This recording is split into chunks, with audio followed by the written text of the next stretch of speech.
Hello, everybody, and welcome to Playtendoguy, Andy and Mike Wednesday night movie live stream, where today we're joined by Sarah from Popcorn Chat. Hello, and welcome to the stream. Hello, thanks for having me on.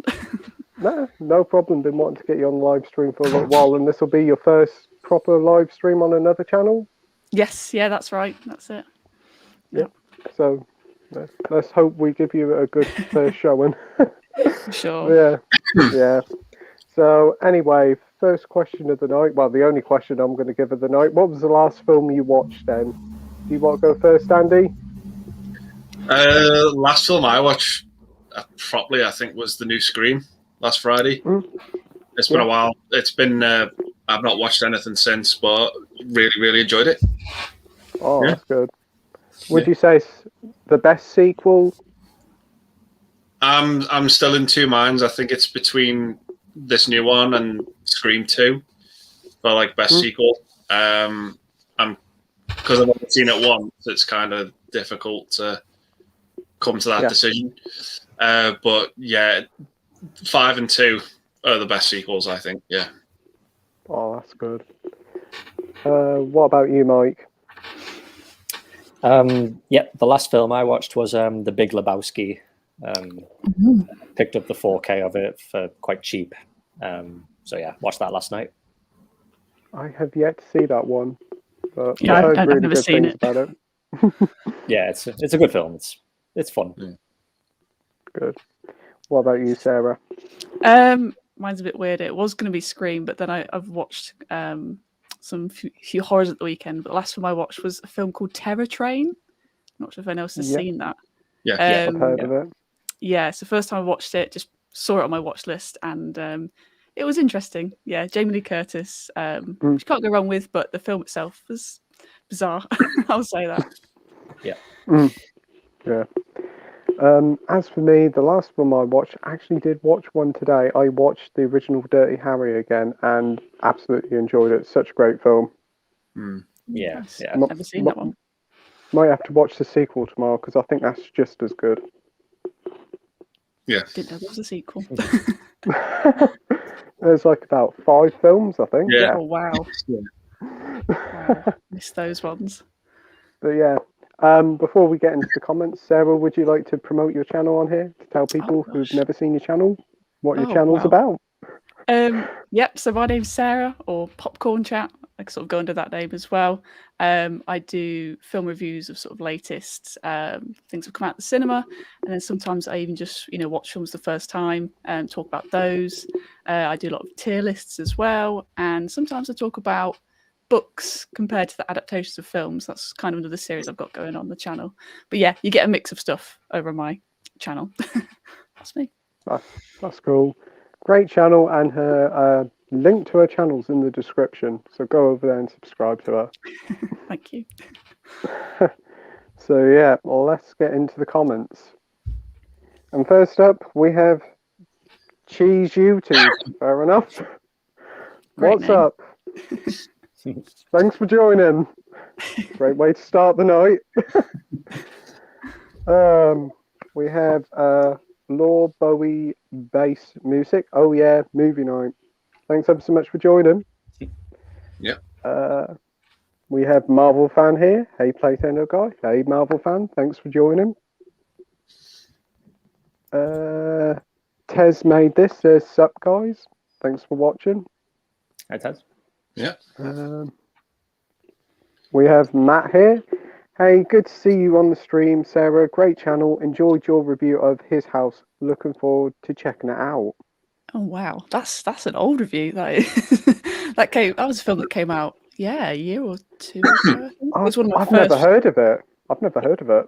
Yeah, I think it was one that I did a long time ago. It's one of my first few videos on my channel. It was a Netflix film, like a British-made film, and it was kind of like a horror.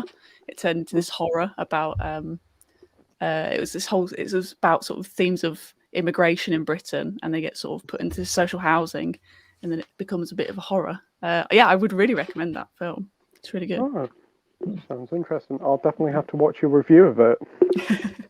Yeah, I think it's spoiler free, so I think you're good. Oh, that's good. We have Soph here. Hey guys. Hey Sarah. Hello. Hey Soph. So, We've also got Evander here from Slow Reviews. Hey Evander. Hope you're doing well. And he also says, hey Sarah, big fan of yours. Wow, thank you very much. Don't know where all these fans have come from, but thank you.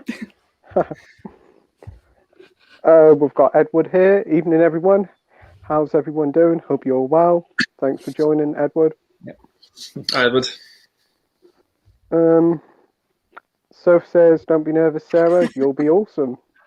Can you tell? Can you tell, Sophie? Marvel fan says, Slay Reviews. Hi. Right, here's one. Edward says, as it was Jim Carrey's 60th birthday yesterday, I didn't realise he was that old. Yeah. What is your favourite Jim Carrey movie? And wouldn't you say he has so many iconic roles over the years? Ooh. He was definitely big in the 90s and the early 2000s. Yeah. Do you want to go first, Andy? What are some of your favourite Jim Carrey films? Probably one of the obvious ones is Dumb and Dumber. Like that 1994 was like his year. I think there was like the Jim Carrey trilogy from 1994, which was like Dumb and Dumber, The Mask, and Ace Ventura. Like all three of those movies are like home runs for me. Like they're absolutely, they're just fantastic. And although it's not great, I've got a soft spot for Batman Forever. Yeah, it's a lot of fun. Enjoy it. It's quite fun for what it is. The soundtrack's amazing. It's probably better than the film. But like even some of his more serious ones, like The Truman Show and Man on the Moon, I really do like. But I just couldn't get into Eternal Sunshine. That's just the one film of his I could not get into. But yeah, number 23 is quite underrated as well. But yeah, he's one of those like comedic actors who I find, he's like he struggles to like keep relevant with his humor, because I think he sort of went off the rails a bit, like in the mid to late 2000s. He just couldn't quite capture what he was. But I'll give a shout out as well to The Cable Guy. Like I love that film so much. Like it gets a lot of hate, but it's a 10 out of 10 movie for me. I just absolutely love it. So yeah. Great selection of films there. What about you, Mike? Probably Dumb and Dumber. I've got so much nostalgia for that film, and I just think it's so funny. And yeah, like Andy said, like pretty much all of his films from the 90s are they're all classics. It's quite hard to choose one, but I think Dumb and Dumber would be top for me. Good choices. What about you, Sarah? I think I'm going to say one that I don't think anyone said yet, but I would say The Mask. The Mask is a film that I watched a lot as a kid. I think it was one of the first ones that actually terrified me a little bit, when he first transforms and spins and stuff. But I love that film, and I revisit it again and again. I think it's a very, very good film. But otherwise, I think all of his comedies are great. I agree with what Andy was saying about, maybe the serious ones aren't as, committed to it necessarily, and I agree that he's sort of has got lost a little bit in terms of like modern comedy maybe, but yeah, any comedy in the 90s, Liar Liar as well is also another good one. Very good. Ooh. For me, I'm going to probably say The Grinch That Stole Christmas. That was the first proper Jim Carrey film I watched, and I used to love watching that as a child. I even watched it in the summer. Why? But yeah, that was a really good film. I think he was probably the best thing about Kick-Ass 2. Yeah. And recently, Sonic the Hedgehog. I think he was brilliant in that. Perfectly cast, and I can't wait till the sequel comes out. Same. Yeah. Wasn't he in Bruce Almighty and all? Yeah, that's a good one as well. Yeah, I didn't mind that one as well. It's been in quite a few over the years. Right, we have the DVD and film bloke here. Hi, thanks for joining, mate. Hope you're doing well. We have Neptune Gold Ring 76. Hello, bonjour, France, big like. Thank you ever so much for watching. Wow. Very international. Soph says, Sarah, I will go and sub. Oh, thank you, Sophie. I appreciate that. Right. Evander says, hey, Pete, I'll be going to see Spider-Man for the 24th time on Saturday.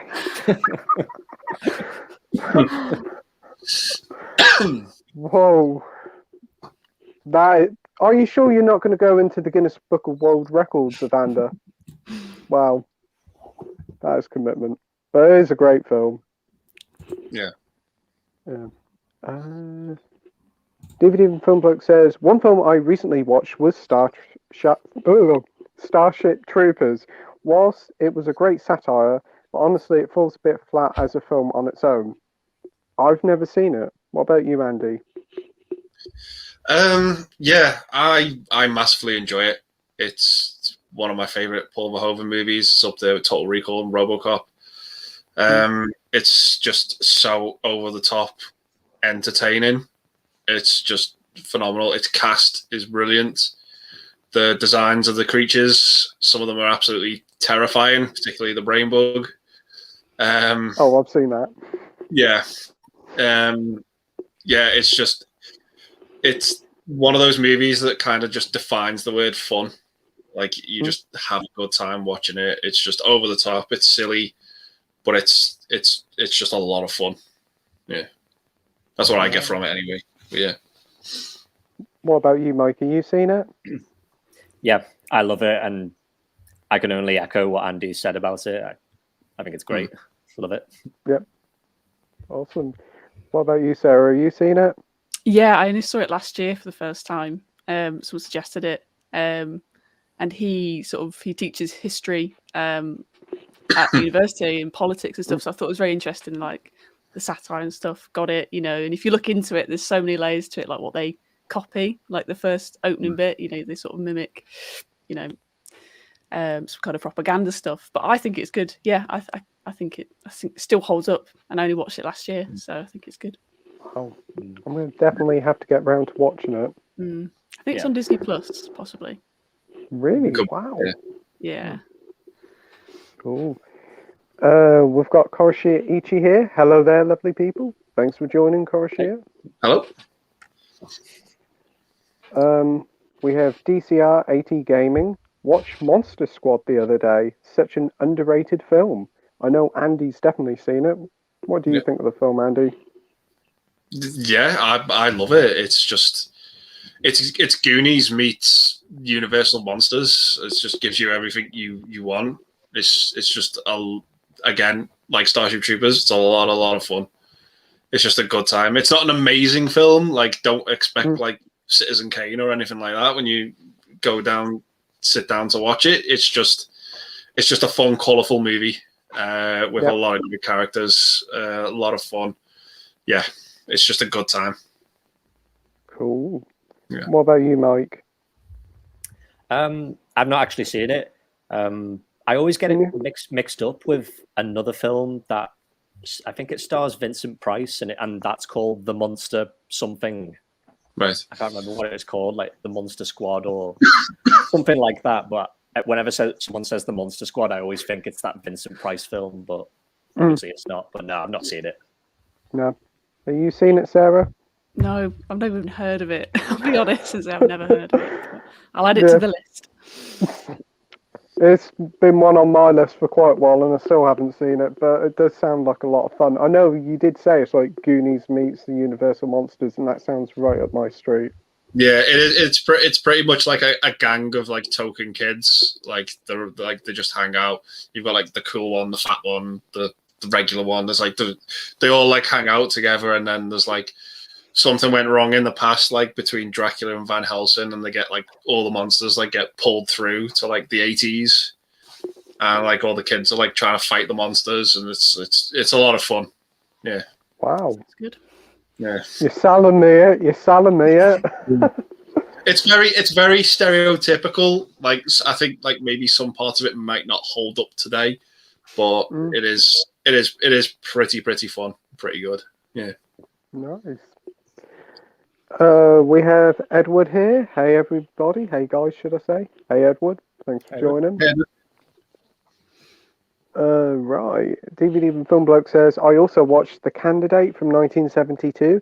I was very disappointed. The satire was easy and obvious, and it was boring and unfunny despite being a comedy.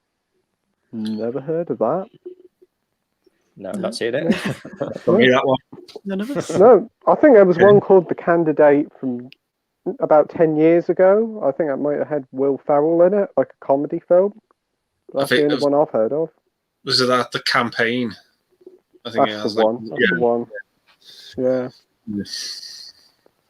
Right. Nope. DVD Public says, I also watched the Peter Jackson Trash Trilogy. Bad Taste, Brain Dead were fantastic.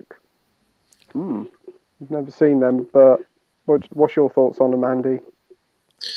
Bad Taste was all right. Meet the Feebles was all right. Brain Dead's one of the best zombie movies ever made. I absolutely love it. It's just over the top gore. Doesn't hold back at all. And after watching it, I was like, I kind of feel sorry for the people who have to clean the setups because it's just mess everywhere. Like it's like, oh, it just doesn't hold back at all. There's not a movie I've ever seen quite like it. It's just horrific. It's just this guy killing these zombies with a lawnmower as a shield, and it's just blood everywhere. It's horrific, but I love it. Yeah. Well, what about you, Mike? Have you seen any of the trilogy? Yeah, Brain Dead is a lot of fun. I haven't seen Meet the Feebles. Bad Taste, yeah, it's okay, but it's just it's so low budget, and it's just Peter Jackson and all of his mates just making a film in the hills, and just being gross. It's like hit those movies kind of make you feel queasy, like because Brain Dead. I remember watching Brain Dead with a friend of mine from uni, and I said to him, "You've not eaten, have you?" And he was like, "No." I was like, "Good," because this movie will maybe knock you a little bit, because it is his movies are like really kind of gross. They kind of make you gag a little bit. Yeah. Have you seen any of them, Sarah? No, I've not seen much of Peter Jackson's stuff besides, Lord of the Rings. But no, I've heard he does. I imagine this is before Lord of the Rings, right? Yeah. I've heard his early stuff is good. I've just never seen it, but yeah, I will make sure to check out more of his filmography, definitely. Yeah. Again, I haven't seen them myself, but I want to. I've got a huge list of films to watch. Still be on the watch list probably in 10 years' time. Right. Tez says, I was going to watch *Malignant*, but I could only find *Malevolent* with Florence Pugh. It was a great film. I would still recommend. Still going to get *Malignant* at some point, though. Yeah, *Malignant* is a fantastic horror film. Such a lot of fun. Yeah, it's good. Yep. Matt says, what are you going to see next at the cinema? Oh, I'm going to go first. I don't really go to the cinema much. I did go to the cinema for the first time in about 15 or 16 years to see Spider-Man. Next one will probably be the Batman for me. I'm drawing a blank on what's coming out. Yeah, I haven't had a look. I can't remember what is coming out. Jackass Forever, maybe. Yeah, I was going to say Jackass. I might potentially go see that. Yeah. Wow. I would love to see that. I've never seen any of those films at the cinema, but I would love to see one at the cinema just for the vibe from the audience. Yeah, like if it's like in a packed cinema, yeah. What about you, Mike? I think probably I might go see Jackass. Yeah, yeah, but I can't think of what else is coming out. Like, isn't there that one Nightmare Alley coming out at the end of the month? Yeah, I want to see that. That looks quite good. Yeah. I've heard good things about Yeah. Yeah.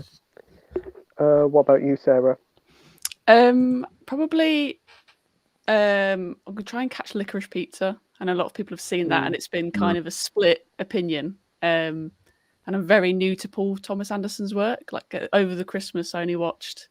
What did I watch? I watched Boogie Nights and There'll Be Blood, which I thought were two strong ones to start with. But yeah, I've heard mixed things about Licorice Pizza, so I want to kind of go and make my own opinion. Possibly that one. Yeah. I know you went to see it, didn't you, Andy? And you enjoyed it a lot. I loved it. Yeah, I gave it 9 out of 10. I absolutely loved it.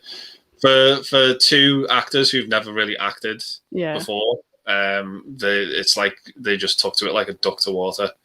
It was just felt like it just was so really good. But Boogie Nights is my favorite film by him. It's one of my favorites. That was great. I love it. It's phenomenal. Yeah, cool. I think Boogie Nights is probably one of the most entertaining films of all time. Like, there's just so much going on in it. It's got a great soundtrack. There's so many subplots that are just all really engaging, and it's just probably such an entertaining film.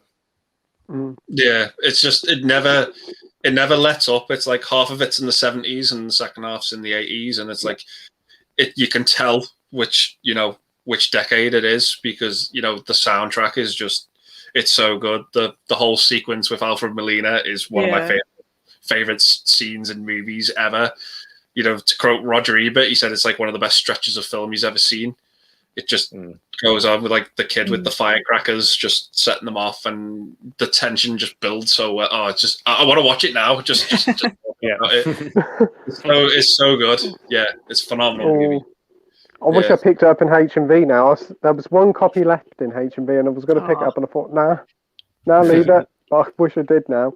I know you're a big fan of it, Andy, and I keep meaning to watch it. It's like 3 hours long, isn't it? Yeah, something like that. But it doesn't feel 3 hours. It's worth it. No. Yeah. It feels like it's 90 minutes long. Yeah. Really? Yeah, it's always on the move. It never holds up. It never drags. It's each scene doesn't overstay its welcome. It's just, you care about the characters as well. Like every character in this movie serves a purpose. I just love it. Yeah. Right. Yeah. I will have to pick that up then. Right. Soph's got a good question. I know her answer for this. What's your favourite childhood show? Oh, God. So many. Who wants to go first? I'll say mine really quickly because everyone knows it. It's my favourite TV show of all time, and it's Batman the Animated Series. Like, I can't really say much more about it. I love it. I think it's perfect. It's a fantastic series. Yeah. What about you, Mike? I'm going to go with the original Power Rangers, the Mighty Morphin seasons. Just so much nostalgia for them. Yeah, good pick. What about you, Sarah? I'm panicking. I don't know. I'm sort of torn. I think I watched a lot of. I know you both mentioned like sort of cartoon animated stuff, but I also watched a lot of like things on like CBBC and Disney Channel. I've dated myself there a little bit. I know it's probably different to say, but like Tracy Beaker, things like that. Queen's Nose or anything on like CITV. I can remember all them. Yeah. That was anything like that after school, just watching anything like that. Loved it. Yeah. Or for me, I'll probably go and say probably Pokemon. That was the thing I used to love as a kid. I did actually rewatch the first film a few months ago. It hasn't aged well. That's still a lot of fun. And I better give out 2 shout outs to Sooty and Scooby Doo. Because I know Soph is a big fan of both of them. Right. Good choice. Right. We've got Paul Tams here. Hey, Paul. Hi, Paul. I'm Sarah's #1 fan, and she makes great screen cookies. What are your plans for your channels with 2022? What are Scream cookies? Paul's trying to wind me up here because at the weekend I tried to make Ghostface cookies, like just a plain cookie and ice them. They didn't work out at all. They were really hard to do, and I posted a picture on Instagram. And yeah, he then just edited it onto the poster as actually Ghostface, and I was like, just winding me up. They tasted good, but they didn't look great. So that's Well, the context. as long as they taste good, that's the main thing. That's the thing, yeah. Oh, so what's your plans for your channel, Andy, for the year 2022? I've got no idea. I'm just gonna go with the flow, do whatever comes natural, and what just make videos on what I want to talk about when I feel like making them. That's it. There's no plan at the minute. Let's go with the flow. Just make videos, have fun, and meet new people. Yeah, exactly. Yeah. Yep. What about you, Mike? I don't know. Obviously, I'm still fairly new to it all, but I'm just like Andy. I'm just kind of going with the flow. I might try. I enjoyed doing that review for Scream, so I might try doing more reviews for like new films when they come out. But yeah, I really don't know. Just hoping it grows a bit more, and we'll just see where it goes from there. Cool. What about you, Sarah? Yeah, I mean, same with what both the guys said, just sort of doing what I want as well, because I think then the right people come to your channel that are interested. But at the same time, like, yeah, getting, chatting to more, people who do like sort of film YouTube would be great, getting people on the channel. But yeah, otherwise just keep doing what I'm doing, and yeah, keeping up to date on latest releases, I think, is the key for me, at least. Yeah, I'll pretty much the same. Just continue. I haven't really got much plans myself. Just continuing on with the live streams, a few videos here and there, meet loads of new people, get new people who have only just joined YouTube to join the streams, just meet loads of new people, and just have a lot of fun in the meantime. Yeah, sounds good. Yep. Right. Next up, we have Dangerous Chris. Hi everyone, I just picked up The Last Matinee and The Mangler and Halloween Kills. Any of them you've seen, and what's your opinion if you've seen them? I know The Last Matinee, Jason done an unboxing for that. That does look really good. So, have you seen any of those films, Andy? The only one I've seen is Halloween Kills. Yeah, but I watched Jason's video today of The Last Matinee. Really, really good. Really, really enjoyed it. I've heard of The Mangler, but yeah, the only one I've seen is Halloween Kills, and I thought it was okay. Halloween Kills, like it was all right. wasn't great. Has its problems, but yeah. What about you, Mike? Yeah, the only one I've seen is Halloween Kills, and I didn't mind it. I think I enjoyed it more than most people have. I know it's not great, but I think it's better than most of the Halloween sequels, because I never really thought that many of them were that great. The Mangler, I know that's a Stephen King one, but I've heard that's one of the weaker adaptations. But I think Arrow have released that, so I might pick that up when it goes on like a sale. The Last Matinee I've not seen, but it does sound interesting from what I've heard about it. Yeah. What about you, Sarah? I've not seen any of these films. I missed Halloween Kills because I'd still not seen the 2018 Halloween, was it? 2018, yeah. Yeah, I missed that one, so I thought there was no point seeing Halloween Kills, and I heard such bad things about it, really. But no, I've not heard of the other two either. Not heard of those ones. That's cool. For me, I've only ever seen Halloween Kills. Not the biggest fan. I think it's Michael Myers. Well, it's basically just his movie. If you go in there to see a lot of Michael Myers action, you're going to have a good time. I don't think the story's where I wanted it to go, but hopefully with Halloween Ends, it'll probably make this one go down a bit better.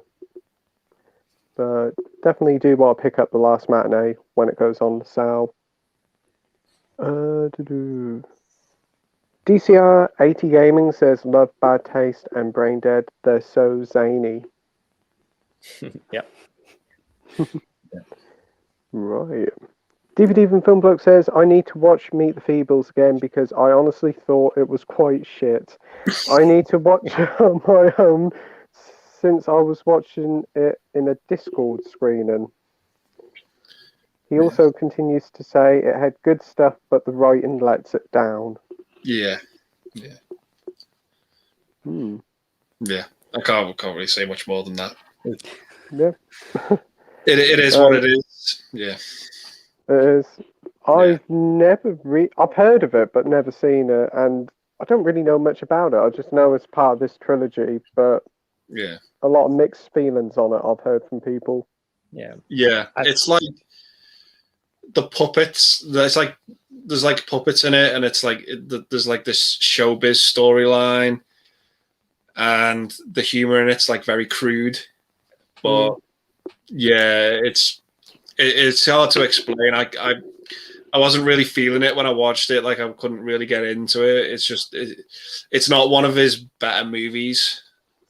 Like that trilogy did at the start. That was like a good starting point because that's like Peter Jackson at like his most experimental. Yeah. But then when he went on to do a bit more like serious movies, like I really love The Frighteners. Like that's one of my favorite movies by him. But yeah, I don't know. Out of that trilogy, Brain Dead's the most competent one for me. It's really solid. But yeah, I wasn't really a big fan of Meet the Feebles. Right. Next up is probably one of the best YouTube names out there, Flake Snacks and Knickknacks. Hello all. Yeah. Thanks for joining. Hello. DVD Even Filmbook says, I would rank Brain Dead that little bit higher over Bad Taste, but I love them both. DCR Gaming also says, Brain Dead was one of those films you gotta see. The acting is piss poor, but it's a B movie classic. Yeah. The effects are the star of that movie. Yep. Yeah. Right. Right. Koshi Ichi says, I won't comment much tonight. How I just want to say, I don't know who's Sarah, but she seems great to hang out with. Zen vibes to the max. Thank you. I'll take that as a compliment. I like to think I radiate a nice, calm, chilled energy, so thank you. Tez says, Jim Carrey, Eternal Sunshine of the Spotless Mind, and Man in the Moon. Never the opposite seen of either. what Andy said. It's not on the moon, but Eternal Sunshine, I just couldn't get into. It wasn't for me, that movie. Yeah. DVD Film Book says also watch Bad Taste. On the same night I found out a YouTuber who I was a acquaintance to had passed away. I had the screening plans for weeks. I think I'm getting past the shock, not completely. I'm so sorry to hear that, mate. Sorry about that. He posted a video on it. I've yet to watch it. It's on my watch list. But I will check that out soon. But yeah, I'm sorry to hear that. Yeah. Marvel fans commenting to Evander saying, wow, 24 times. I don't think I can view that so many times. I would say probably between 7 to 10 times before I give up. But wow, congrats. That is real commitment. 24 times. It's a lot. Yeah. Yeah. DVD from Film Bloke says, actually, I think Bad Taste helped me feel a little bit better since I needed a good laugh, even if it's not the best film for it. Yeah. Right. We have Game Show Plus. Hi. Thanks for joining. Hello. Hello. We're getting a lot of new faces tonight. DCR80 Gaming says, I used to have the Bad Taste movie poster as a kid as well. Cool. Is that the one with the puppet? It's like an alien just doing that, isn't it? Is it? That's what I was going to say. Yeah. Flipping off, yeah. All right. Talking. Right. Marvel fan says, did you see Cobra Kai season 4 yet? Only ever watched the first 2 episodes of Cobra Kai. Haven't seen nothing else. But I kind of want to watch it because a lot of people seem to like it. What about you, Andy? Yeah, I've not seen an episode. I'm not that big of a Karate Kid fan. I like the first one. I don't love it. I think the second one's quite boring, and the third one, the villains in it are the best part. Awful movie, but those villains save it. And I've just never seen the appeal for the show to watch it. Maybe it's one of those shows, I think, if I actually sat down to watch it, I'd probably love it. But I just haven't had that appeal to go to it yet. I'm just in no rush to see it. Yeah. What about you, Mike? No, I've not seen it. I've only seen the first Karate Kid film, and you probably don't. I don't know whether you need to watch the Karate Kid films to watch Cobra Kai, but I feel like part of the reason why people love it is because they have that nostalgia for the Karate Kid films. I think that probably helps. Yeah. Oh, what about you, Sarah? Have you seen Cobra Kai? No, very similar to Mike. I've literally seen the first Karate Kid film. Never sought out to see the others, but I've always heard good things about this TV show, and it's not jumping out to watch it like straight away, like in terms of priority of TV shows at the minute. But I might watch it down the line when it's all sort of out. Then I can just binge the whole thing, I think. Yeah, that's what I think. Right. DVD and Film Bloke says spoof propaganda newscasts in Starship Troopers were the best part. But in terms of Paul Verhoeven and Ed, I'm not going to pronounce that, sci-fi satires, you can't beat RoboCop. And no, you can't. Fantastic film. Oh, it's a masterpiece. I've not seen it yet. Don't hate me. I've not seen it. No. Oh no! If you've not seen it, you've not seen it. You know, there's no. It's on the list. I promise. It's on the list. Don't worry. I'm exactly the same. A lot of films they say like, "You ain't seen that." I'm like, no. I've missed a lot of classics. I've realised this, but I can't watch them all, can I? RoboCop's a lot of fun. It's one of those movies where it just doesn't hold back with its violence. It's so unapologetic when it comes to violence and brutality. It's one of those movies where you want to see the villains get their comeuppance. Yeah, definitely. For some of the most brutalest deaths in the film, I think. Yeah. RoboCop was great. Loved it, says Tez. Totally agree. Yeah. Isn't that coming out on Arrow 4K soon? I'd imagine so. Yeah, I think it got announced. I know the Blu-ray's a pretty good transfer, isn't it? Yeah. It's the same exact package as the previous Blu-ray. It's a really lazy release. Yeah. They seem to just copy and paste with the 4Ks now, which I think is a bit lazy considering they're wanting probably about 40 or 50 quid for it. Yeah. But I think they know people will buy them. Yeah. We've got Dr. Impossible, The Counter-Punch 1984 here. And he says, Strange Brew was always a laugh. Rick Moranis and the rather tyrannical brewmaster played by the late Max von Sydow. I have never seen that. Never even heard of it. I don't know that. Have you heard of it, Andy? Yeah, I've seen it. Yeah. Yeah. It's about these like two Canadian brothers who they buy like this beer and they try to like scam the brewery. By getting like free beer, and like the brewery's like run by Max von Sydow. It's as crazy as it sounds. It's like a lot of fun with like a lot of over the top special effects. I think it was based on like a couple of SNL characters. Like I'm not 100% sure about it, but I've seen the film. I think it was like I think it was 1983 it came out. But yeah, it's one of those dated comedies that, you know, if you like Rick Moranis, you're gonna get that. You know, he was a great actor, and I miss him from the industry. I just think it would have been really nice to see him pop up in Ghostbusters, the new one. But yeah, no, he's great in it. Yeah. Cool. You seen it, Mike? No, I've heard of it. I think it was Second City. That's like the Canadian version of SNL. I think it was, I think it was based off something from that.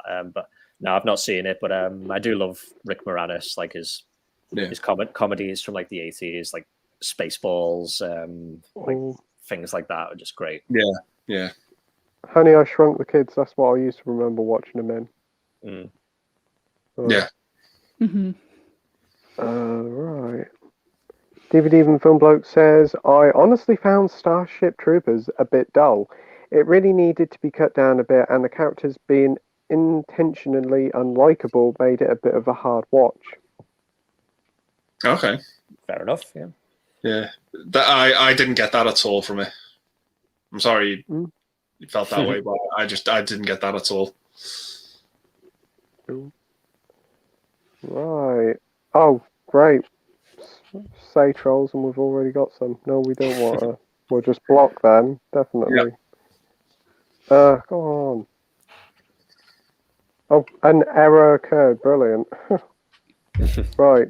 Let's just go straight into the next question. Soph says, Sarah, do you have a movie actor that you've got a crush on? Everyone knows Soph's. Oh gosh, where do I begin? There's a lot. There's various types of actors I have a crush on. Saying that, it starts as a crush, and then I work back on their filmography. That's normally the way, and I'm like, oh, actually, they're very talented actors. They're very skillful, and unashamedly, Benedict Cumberbatch was probably one of the first people. I know he's not, the conventional crush, but I thought something caught my eye in Sherlock, and then I went back and watched his films, and I've been a fan of his stuff for like the last 10 years. But then I know at the minute I'd probably say the likes of like Timothy Chalamet, Sebastian Stan, that kind of people. Yeah. I could do the whole live stream just talking about many actors, but yeah, who's Sophie's crush? Ooh. Matthew Lillard. Yeah. Oh, okay. Yeah. Yeah. Interesting. Ooh. Do you want to say who your movie crush is, Andy? Probably. Well, it's none of those. We won't judge you. No, mine's probably Jodie Comer, if I'm honest. That's fair. Yeah. She's very good. Very good actress as well. Yeah. Yeah, she's great in Free Guy. Yeah, Last Duel as well. Oh, yeah. Very good. Probably, she was the best thing about The Last Duel, 100%. That's what I was going to say, yeah. What about you, Mike? Growing up, probably Jennifer Connelly. Recently, kind of got a soft spot for Florence Pugh. Yeah. Oh, yeah. Yeah. She's very good. For me, I'll probably either say Zendaya or Lily James. Yeah, I agree with Zendaya, definitely. She's very good. DVD Even Film Bloke says, I think RoboCop was more effective as both a satire and an action film. Plus, the characters were actually likable, and I gave a crap about the story. Yeah. Definitely. Oh, the villains are probably one of the best villains in a film. You'd never want an antagonist to die so much than in that film. They are a gang of horrible bastards. Yeah. Like, Yeah, they're just absolutely. nasty. Yeah. Nothing redeemable about them, then. They're not that kind of villains. No. They're just pure evil. Like Sometimes you need that, though, don't you? You need baddies to be bad. Yeah. The more you hate them, the better they are. Yeah. Okay. Yeah, definitely. Yeah. I need to watch this film. Marvel fan says Moon Knight is out on Disney Plus in March. Yes, that's the one. Is it Oscar Isaac's in it? Yeah. I think Ethan Hawke as well. Yeah. Ethan Hawke. Yeah. Wow. I have not seen the trailer, but I know Sarah's seen the trailer. What did you think of it? I have. I thought it was interesting because I don't really know much about this comic book character. And I was very confused when I heard Oscar Isaac do an English accent. And I think many people were as well. since he doesn't have an English accent. But no, I'm interested because it seems to be something a bit different. Seems a bit more grounded, possibly. But yeah, I'm interested because it's something that I don't know. And we've had the TV series with, Wanda, Loki, say Captain America, then I guess it is in some ways. Yeah, so I think this one could be interesting, a bit more of an interesting character that we don't know. So I'm excited to see about this one. Cool. What about you, Andy? Have you seen the trailer for Moon Knight? No, I know the character. I've heard of him, but I've just not watched this trailer yet. Just not got around to it. I don't know why. Just not. I'm kind of sort of done with like the Marvel TV shows, if you know what I mean. Like it's just really saturated for me. Getting a bit too much just lately, isn't it? Yeah, I'm the same with Star Wars as well. Like I'm struggling to get through the Book of Boba Fett. Like I couldn't. The last week's episode, I couldn't finish. Like I've just not got back to it. I just couldn't. So there's no Mandalorian then. It's okay. It's not awful, but it's like, I think out of the Star Wars TV shows, probably like Mandalorian's been the best thing. I know we've not had many, but that's including the movies as well. Like the Mandalorian's probably like the best Star Wars thing we've had since Disney acquired it. But yeah, I'm just not really excited with what Disney are doing at the minute. No. I get it, but I'm not bothered. If you know what I mean. I can definitely see where you're coming from. Yeah. What about you, Mike? Have you seen the trailer for Moon Knight? No, not seeing it. Personally, not that interested in it. Yeah. Yeah. I haven't seen the trailer. I just know like Oscar Isaac's in it. I might watch the trailer later, but I'm not in a big rush. I'm not that big. Well, I like Loki and I like WandaVision, but I'm not really must watch with the TV shows, to be honest. I think they've done that deliberately, haven't they? They're like, you don't need to watch them to get the films. Yeah. You get like a sort of progression a little bit in story, or they might get a new suit. That seems to be about it, really. So I don't think it's a massive thing if you do miss it and then jump to the next film release. Yeah. To be honest, the TV series just seems like small compliments to the films. Like, if you want a bit more Marvel here, watch some TV shows. Yeah. Right. Tez says the satire and a fresh take on new direction in sci-fi, Verhoeven and his Robo-Vision was great. Yeah. Right. Marvel fan says, what cameos do you expect to see in Doctor Strange and the Multiverse of Madness?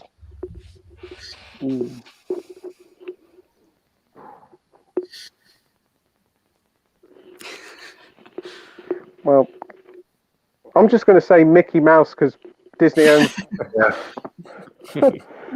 They seem to be opening up anything. I've seen some wild theories, so I don't know. I'd like to see the X-Men, Fantastic Four, Blade, all that sort of stuff come over, but I don't know. What about you, Andy? I haven't got a clue. Like, I've heard that John Krasinski's coming in as Mr. Fantastic. I've heard like rumors of that, but I honestly don't know. I mean, it's Sam Raimi directing it. Anything can happen. Maybe more characters from the Spider-Man trilogy he did. I don't know. Anything can happen. Definitely. Yes. What about you, Mike? Yeah, I don't know. I'm probably not like as I'm not. I don't have as much knowledge because I haven't seen every single Marvel film. So I'm not really too sure if I could predict who would be in it and who wouldn't be in it. I'm not too sure. What about you, Sarah? Oh God, I don't know. It's hard to say. It depends, I guess, when they filmed it in relation to Spider-Man. I think I know that obviously affected Spider-Man. And there's a whole sort of thing there with releases. I don't know. Maybe they might have a few little characters in there. I don't know, like maybe J.K. Simmons might pop up, or something like that. Like nothing. No one. You're not going to get Spider-Man. Anything big like that. Obviously, I think we know Wanda's in it from the trailer. Yeah. We got the sort of the original. I guess he became the villain in some sorts in the first Doctor Strange. Chiwetel Ejiofor's character. I can't remember his name. But I would really like to see. I don't know how they would do it, but I'd love to see Bruce Campbell in there. Obviously, it's because it's Sam Raimi. If they could just put Bruce Campbell in there somewhere, little cameo, I think that'd be great. That's a good one. Tez says it was let down by its sequels and the Shudder's other stuff. RoboCop, that is. I've never seen none of the sequels of RoboCop. I don't mind them. Andy? Oh, sorry. Yeah, Mike. Go on, Mike. Oh no, I was just saying I don't mind them. I mean, they're nowhere near the quality of the first one, but I still think they're enjoyable for what they are. Yeah. Yeah, it's kind of like the 2 and 3 just like can't capture the magic of the first one, because the first one is kind of like an origin story. And once that story's been told, you can't really retell it again. It doesn't really work. It's just more of the same. Yeah. But 3, I don't think is a very good movie, but it has its moments. The scene with the splatterpunks is absolutely phenomenal. It's terrifying. The build up to that is just so good. The second one it's a bit strange because it's Ivan Kershner, isn't it, directing it? And he directed one of the best sequels of all time with Empire Strikes Back, and he's directed RoboCop 2, and it just doesn't. I don't know. I just don't get it. It just doesn't work. It's a very middle of the road movie. There are things to enjoy about it, but it's just, I don't know. There's just something missing that's stopping it from being good. I think it's kind of it's probably even more violent than the second one, but sorry, the first one, but it just doesn't have the heart. Of the first one. It's got, like, the first one's violent, but it's got heart, but the second one's just violent with no heart at all. Yeah. It's creepy. Like it's creepy violent as well. I think. Yeah. There's like some bits in it you go, whoa, okay. Yeah. Well, yeah, it's like unsettling. Yeah. It's like the first one earns its violence, like it earns it. It deserves, but the second one doesn't. It's just violent for the sake of being violent, and it just feels a bit out of place. Yeah. Right. Dr. Impossible says the effects in Starship Troopers still look stunning, considering Verhoeven had heavy financial backing from Disney and Sony, and the film cost nearly $100 million to make. Ooh. Yeah. That's cool. That's a lot. Back then, anyway. Yeah. That was a lot. Yeah. Going back on what Marvel fans says, Tez says he's heard a rumor that they've approached Ben Affleck for Matt Murdock cameo. Wouldn't be surprised. Could Wouldn't happen. surprise me either. Especially if he's not wanting to do Batman anymore. No. Could do it. Yeah. Tez says, what's your favourite time travel movie? I think that's an easy one. Probably Back to the Future. Back to the Future, yeah. That's the safe answer. Like all 3 of those movies for me are just one big long movie. I would never ever watch one without the other 2. I just always watch all 3 of them back to back. I never just watch the first one. I have to go straight into the second one and the third one. Yeah, I think the trilogy is just a perfect trilogy. It's so much fun. I'm such a big fan of the third one in the Wild West. All that. That's just so good. That's the only one that I've not seen. I've never seen the third one. Not out of choice. I've just never seen it. I've seen the first 2. I've never seen the third one. Yeah, it's a good closing chapter to the trilogy. Okay. Yeah. It's perfect ending as well. Oh, okay. The third one. Yeah. It's definitely a trilogy that does not need to be touched No. in years to come. Try and remake it. I'll be like, No. No, if you're watching movie studios, please don't remake it. No. I think Robert Zemeckis is. I think he said it'll never be remade in his lifetime. The original director, yeah. I think the rights pass on to his son as well, and he said exactly the same. Like when he gets them, he won't let it be touched either. Yeah. So at least it's going to be that for a long time. Yeah, that's good. That's good. Any other time traveling movies can you think of? Bill and Ted. Yeah. Yes. It's fun. That's true. It's fun. I might say the Planet of the Apes films. They're kind of time traveling, like the original ones. I love that original series. Yeah. What else? Oh no! What? I was just going to say About Time, and it's a bit more of a rom-com kind of one, but it's definitely my favourite sort of rom-com, like modern rom-coms. I think it's really good. I like that one. Yeah. Throw not that it's the first thing you think of when you say time travel, but I'd probably throw Prisoner of Azkaban in there as well. That is true. Yeah, that is true. Yep, I accept that. Yeah. It's one of my favourite Harry Potter films, that one. Yeah. I'm not the biggest fan of the franchise, but I do like the third one. Yeah. It's such a tonal shift from the second one. The second one was all nice, light sort of. The first family sort of friendly. Yeah, family friendly movies, and then the tonal shift is like it's just really dark. Yep. Yeah. That's it. We've got Peter here, stand in silence. Hey Peter, hope you're doing well, mate. Starship Troopers is a wonderful film. I must have watched it about at least 15 times at this point. Wow. That's a lot. Definitely have to watch it. Yeah. Yeah, it's just fun. It's a lot of fun.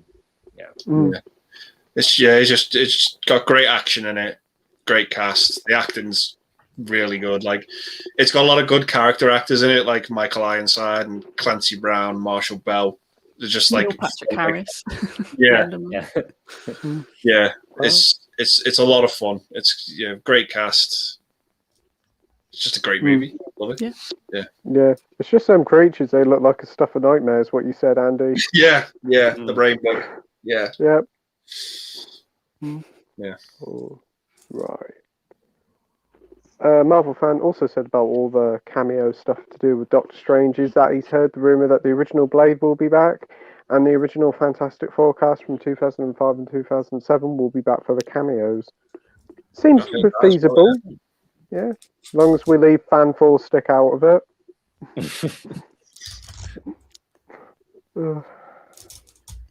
Could be possible.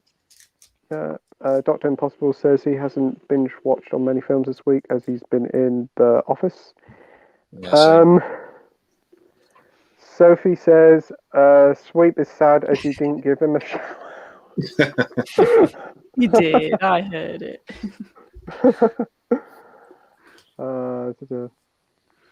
And Tez also says, imagine if Chris Evans shows up. Could very happen. Nah, he's left that, surely.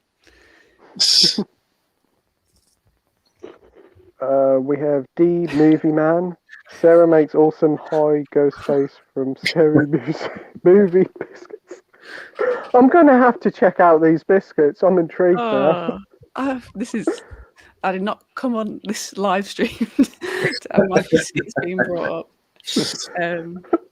Yeah, they kind of do look more like the Scary Movie ghost face. I will say that. Really? Oh, God. Wow. Brilliant. Koroshi Ichi says, shout out to Sweep. Hi Sweep, hope you're doing well. Hope you're not semi-conscious. Koroshi Ichi says, who the fuck is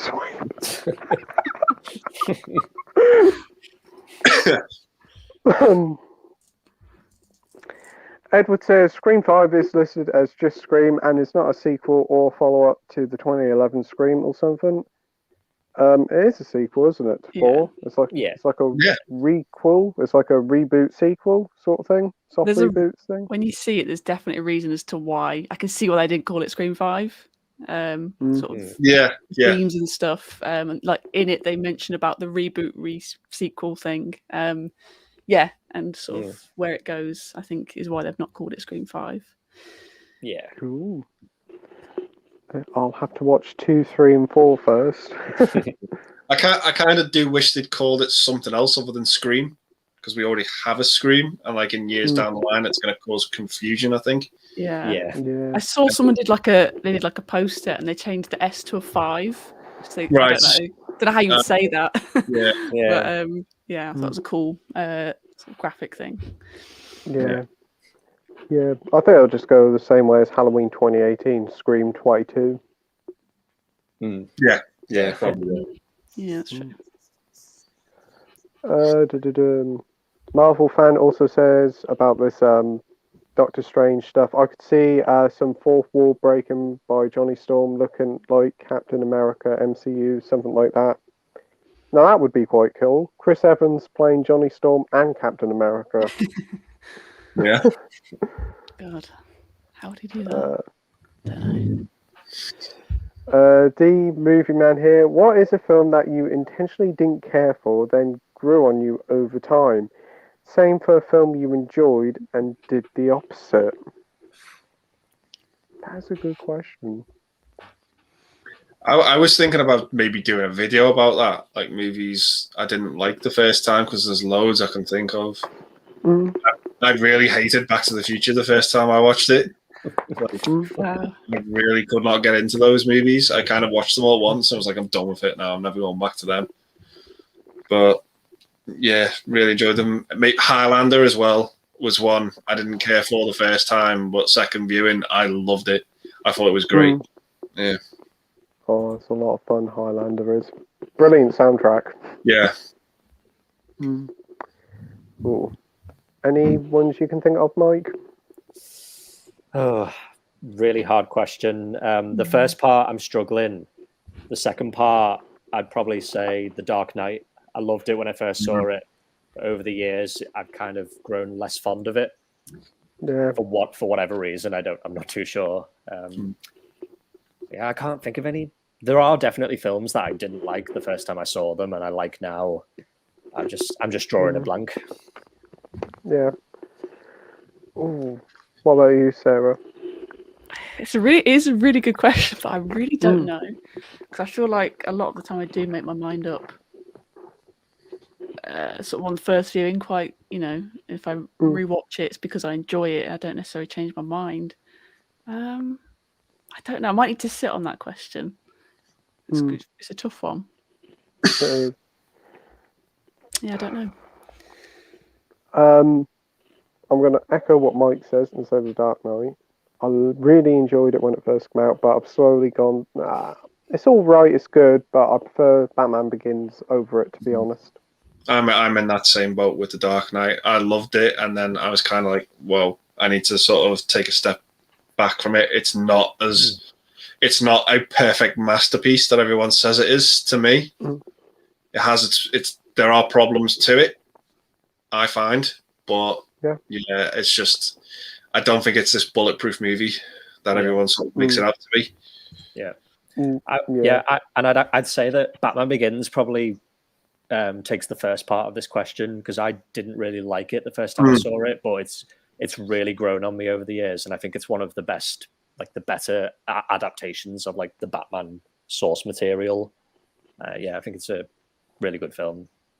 Yeah, I agree. I can think of a film that I wasn't a big fan of when I first watched it, and now I actually really quite enjoy it, and that's the Ang Lee Hulk film from like 2003. Yeah. Oh yeah, I haven't seen that in a long time. Is that the one where they do the comic book like editing? Yeah. I've just seen that like edit a lot since that came out. Yeah, and probably a film that let's say the Indiana Jones films, the later ones. When I was younger, I was never really that keen on them, but like the second one and the third one, I really enjoy them now. Yeah. Second one's my favorite. Temple of Doom. It's a lot of fun. It's so good. Yeah. I can't think of a movie that I really liked, but now I can't watch again. Force Awakens. Yeah. Yeah. Yeah. I can't watch that movie anymore because it goes nowhere. I think the sequels have just ruined it, haven't they? Yeah, I think absolutely. Force Awakens was going somewhere, and then the sequels just didn't deliver. No, I think it's just a depressing film now of what could have been. Yeah.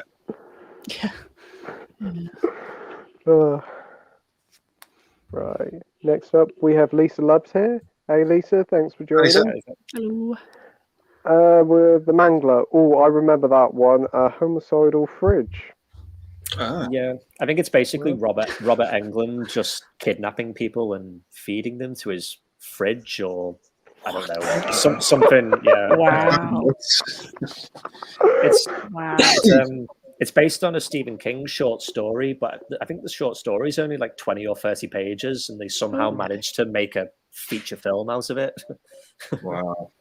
Well, I'm sold now at a homicidal fridge. I'm sold. Yeah. Soph says she's very proud of her love, Jason, for hitting 600 subs, and well deserved too. Very nice. Yeah, awesome stuff. Well done. Peter says, I enjoyed Bad Taste, Brain Dead, and Feebles when I saw them in my early teens, hundreds years ago, but I don't think I would like them now. Wow. Yeah, I think out of the three of them, Brain Dead's the one that holds up the most. Just makes it's the most competent one out of them. It's got some really good funny moments in it, particularly with the priest. Okay. But yeah, its effects are its strong point. But yeah, definitely got to check that one out. It's on the list, as well as thousands of other films. It's on the list somewhere. Yeah. Just keeps growing. Yeah. Peter also says the Mangler is amazing. It sounds it. Yeah, it does. He also says Boogie Nights is great. Yeah. It is. It's 10 out of 10 for me, that movie. Yeah. I gave it like an 8 at first, and I was like, you know what? There's not really much I can criticize about this movie. It's just, it's almost perfect in a strange way. I don't give 5 out of 5s often, but I gave that 5 out of 5 on first viewing. I was like, yep, love this. Wow. Yeah. It's one of the best blind movies I've got into. Like I knew nothing about it, and I went into it. Yeah. Had the DVD, and I upgraded it to the Blu-ray like not long after. I just loved it. It's great. It's just the downfall of these characters, like when they can't function without this industry. Yeah, and then it's phenomenal. It really is good. Like I can't. It's hard to talk about spoilers. Yeah, it is. Yeah, because there's so many things these characters do and how it affects their lives, and it's just a great character movie where it never holds up. It's on the move all the time. It's very similar to like Forrest Gump with its pacing. It's always on like a different scene, like every couple of minutes, and you're fascinated by what's going on all the time. Yeah. Yeah, definitely. If I had a computer near me now, I'd be buying it straight away. This is just selling me so much. Yeah, it's Paul Thomas Anderson's best movie. Like I really do like Magnolia. I think that's got like the next best feel to Boogie Nights. I think that's the closest one to Boogie Nights. I think like out of his body of work. I think There'll Be Blood is fantastic, like just on its acting alone. Yeah. And I think Phantom Thread is very underrated. I've seen that. That's really good. That is. I didn't mind that. Yeah, it's really, really good. Like, what a way to bow out for Daniel Day-Lewis. Like, he's superb in that movie. But yeah, Boogie Nights is like that's his movie. Like that's Paul Thomas Anderson's movie. That's the best he's done, in my opinion. Yeah. Ooh. Marvel fan says, I think Eric Bana could show up, but I think that might be an issue with Universal holding the rights to the character. Okay. Yeah, that's the only thing that's going to stop them bringing certain people back, isn't it? who owns Yeah. who. Yeah. And things like that. Yeah. I think Disney owns pretty much everything to do with the movie industry, nearly. So. Yeah, get in there. Yeah. I'm hoping Multiverse of Madness could be the first MCU movie with the F-bomb being dropped. Yeah. I mean, Yeah. possibly. I think Sam Raimi Could might be. be able to sneak something in. Very I possibly. agree. Matt Harwood says, "Are you looking forward to the Uncharted movie?" Not really, no. I'm not a huge gamer, so I've got like no attachment for it or any like. I'm not like excited for it. Like I'll probably watch it eventually, like, but I'm in no rush. I'm not like super excited for it. No. Yeah. Yeah. Not a big fan then, Mike. No. No, I've not played the games. I saw the trailer. I think the trailer was on when I went to see Scream, and I don't know. It looks okay, I guess, but I'm not in a hurry to watch it. And you, Sarah?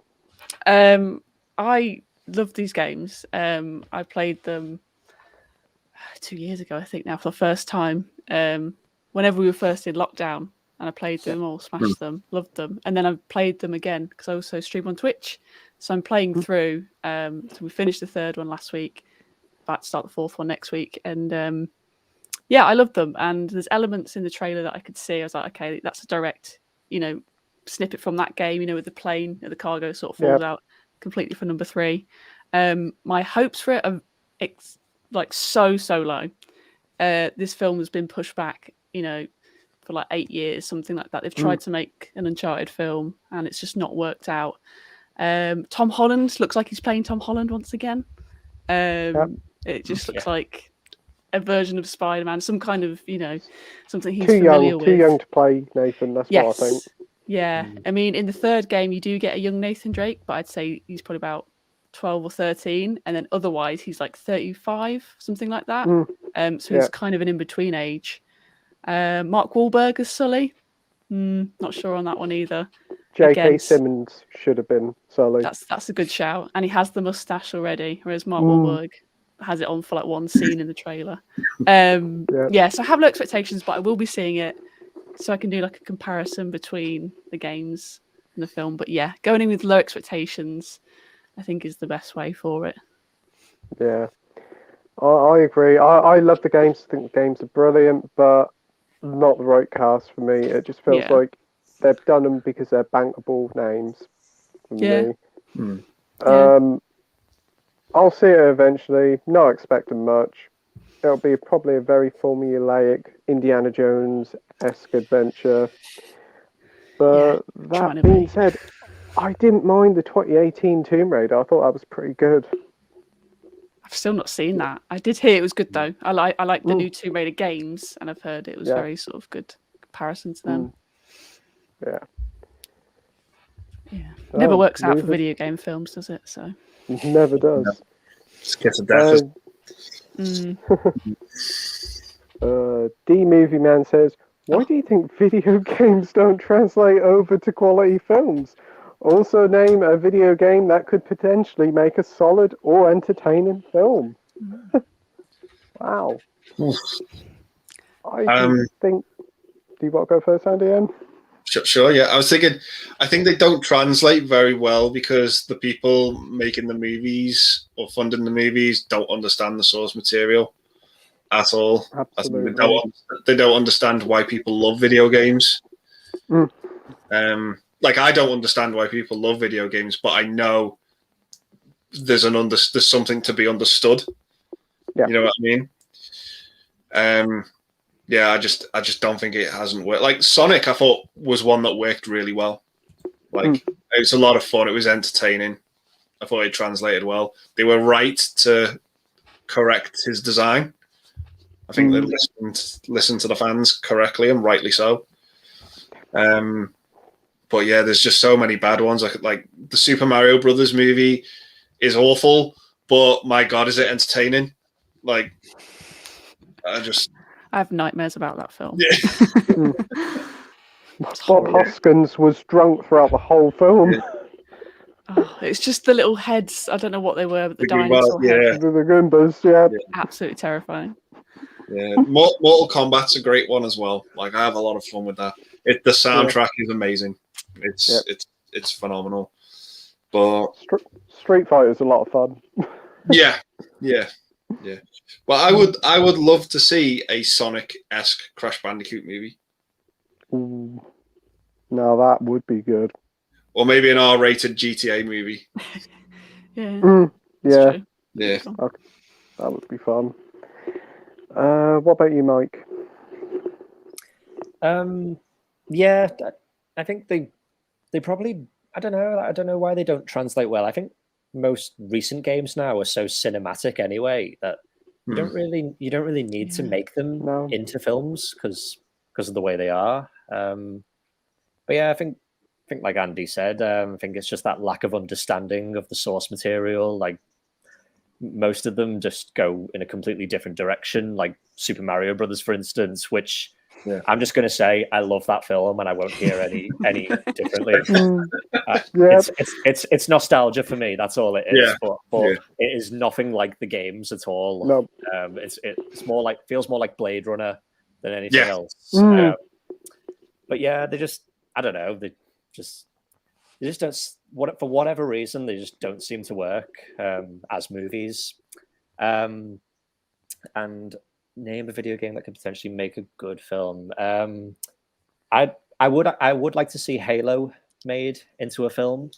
But I think they're doing a TV show of it now, so we'll see how that goes. But problem with that game is that the main protagonist is he's always got a helmet on, and you never see his face. And I think that kind of thing only really works in games. It doesn't really work in movies as much because I think people need to see like actual human characters. But yeah, I'd like to see Halo done right if they can. Yeah, that's good. That's a good one. Good shout. What about you, Sarah? Well, I'm sort of fairly new to gaming in the sense that I've only sort of started playing video games in the last 5 years.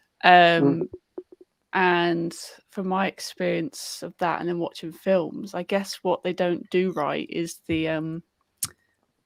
is how much like it's first person, isn't it? And like I always play with headsets on and controlling, you've got the vibrations, and they're never going to emulate that in the cinema, really. And films like Uncharted, when I played it, I thought it was so cinematic. I compared it to an Indiana Jones film when I was playing it. I was like, this is amazing.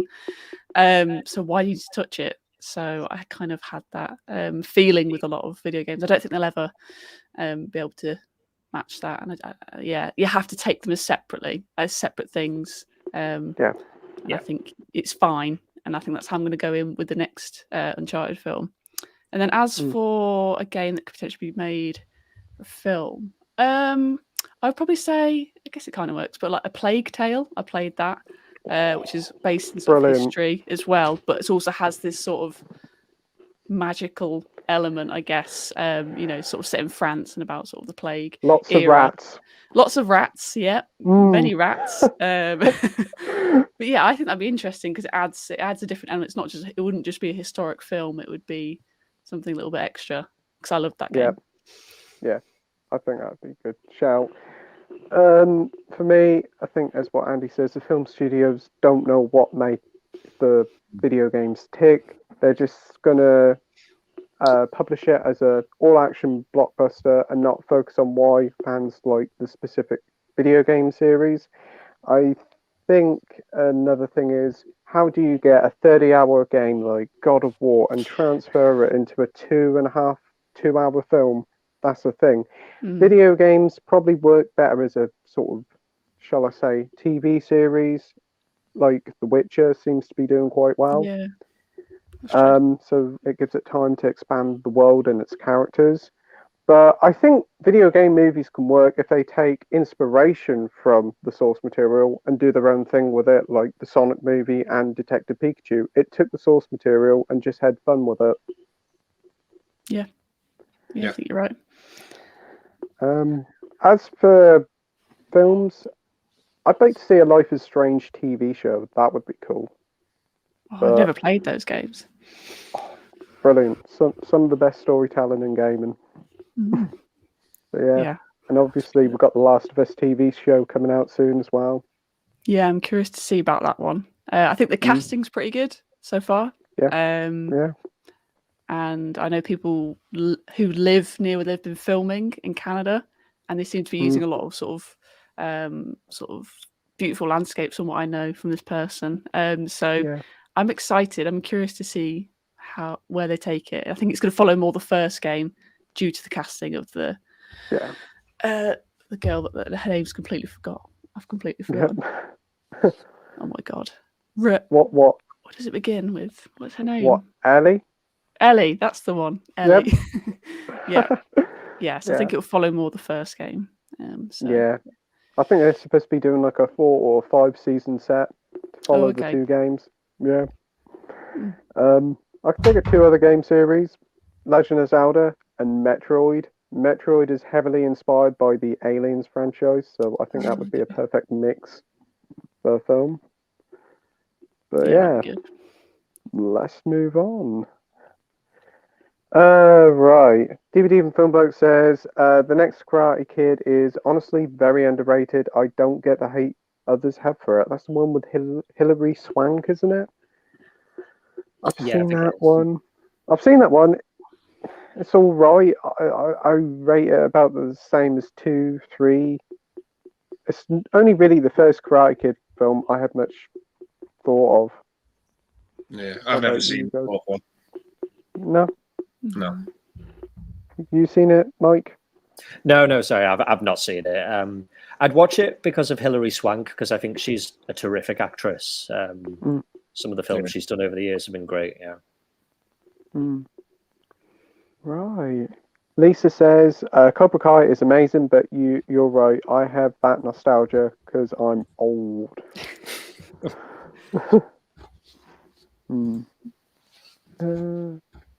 Koroshi Ichi says, after a long time, I bought quite a few Indicator titles yesterday. Do you guys think I should do a video about them? Yeah, definitely. I'd like to see your video collection. I think Indicator are they're quite an underrated label. They haven't released that many films that I want, but I think the quality of their releases are always really good. I don't think many people sets. Yeah. They're very similar to Arrow, but I think they're kind of in Arrow's shadow a little bit. Yeah. Have you got any Indicators, Andy? Yeah, I started collecting them. I've got like a few. I've got like the first 14, but they started putting out titles that like I've never heard of, and like they were like £18 a pop, and I was just like, I don't really want to spend like £18 or take that risk on a film that I've never seen, don't know anything about. I just kind of stopped collecting them after a while. They were just a bit too expensive for what they were. But the sort of hit and miss with the titles from what I've got. There's some like I really do like Christine and Guess Who's Coming to Dinner. Some of them are like really, really good and really, really fantastic. 10 Wellington Place as well. That is a creepy movie. It is. Yeah, fantastic. But yeah, I just stopped collecting after a while. There's one movie on that label that I think everyone knows that I will not have in my collection. Because it's one of those, it's just the most uncomfortable movie I've ever seen. And that is Scum. Yeah, I couldn't do it. But when they're good, they're great. Like they've got some good ones. Like I know they've got like the crappy John Carpenter ones on there. It's got like Ghost of Mars. Yeah, it's not great. We all know that, but yeah, they're good when they're good, you know. Yeah, and they're bad when they're bad. But yeah, cool. What about you, Sarah? Do you collect any Indicators? No, I don't. I'll be honest, I don't collect much physical media. That much. Every now and then, I kind of top my Blu-ray collection, just sort of standard Blu-ray. But yeah, no, I'm not massively into physical media, so it's gone over my head. Next up, we've got James here. Jim Jam Movies and TV. Hi, guys. Hey, James. Thanks for joining. Ooh. He says, what's your next Blu-ray you're planning on getting? Count me out. Boogie Nights. Boogie Nights. Boogie Nights and Last Night in Soho. Money well spent, Pete. What about you, Andy? I mean, I've ventured into 4K as well, unfortunately. At the minute. But I think the next Blu-ray I'm going to pick up is Ghostbusters Afterlife. End of the month. Yeah. 31st is going to be an expensive day. Yes, it is. Yeah. What about you, Andy? Mike. I don't know. I'm not too sure. I tend to just go out and to the shops, and I've got like things in mind, but I'll just kind of decide on the day what I want to pick up. Yeah. So at the moment, I'm not too sure. Yeah. Cool. And Sarah, but you said you don't collect physical media. Not really. No, I picked up a few things of HMV the other week online, and that's probably me done for a while.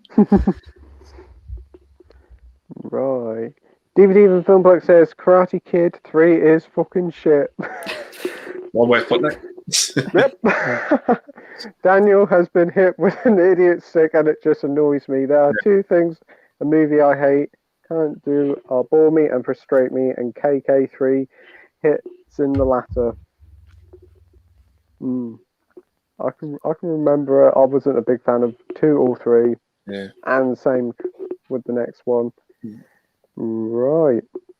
Jim Jam says, do any of you guys like watching retro kid shows? Yes, I like watching City.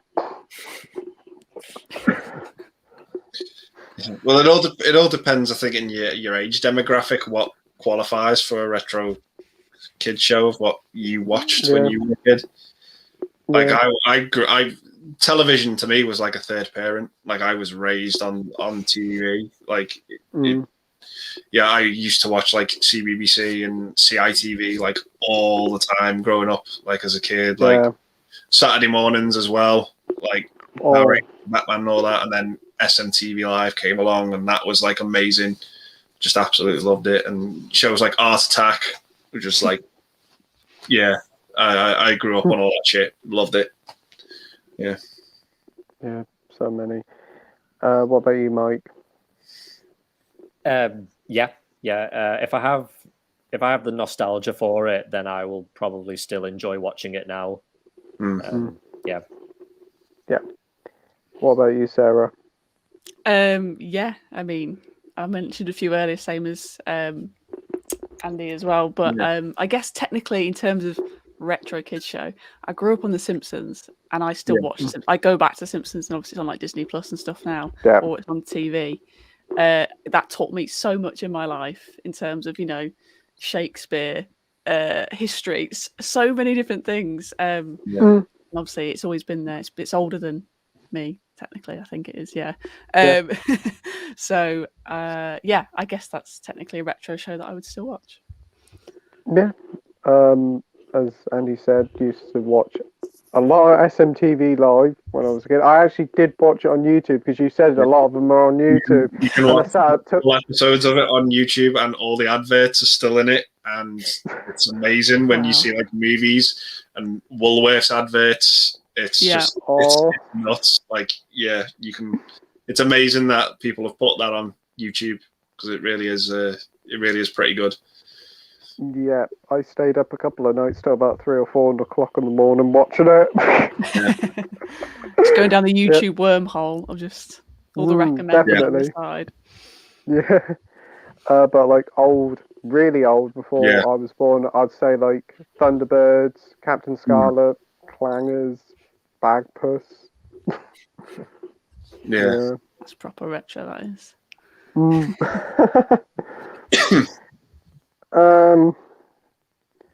Koroshi says, also Sarah not having seen means an unsubscribe from me. Just kidding, she's lovely. What? Wow.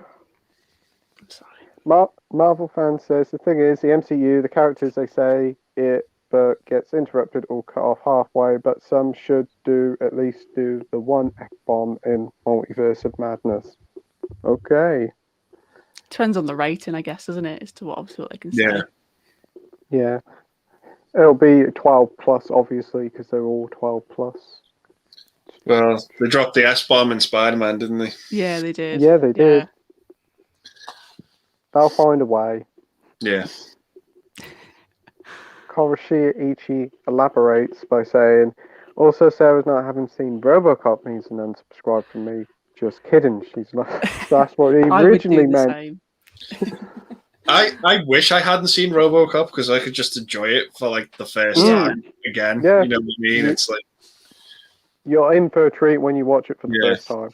Yeah, I am excited, but then I'm like, hopefully people haven't overhyped it because I've only ever heard positive things about it. That's the thing. Yeah, because when someone overhypes like a movie, I'm like, right, I have to put that at the back of my mind now. Yeah, just literally what I as do. neutral as possible. Yeah, I'm sure I will enjoy it. From what I've heard about it, anyway. Yeah. What's that? Something about that would cheapen it for me. It's meant for kids too, so don't do swearing. Fair enough.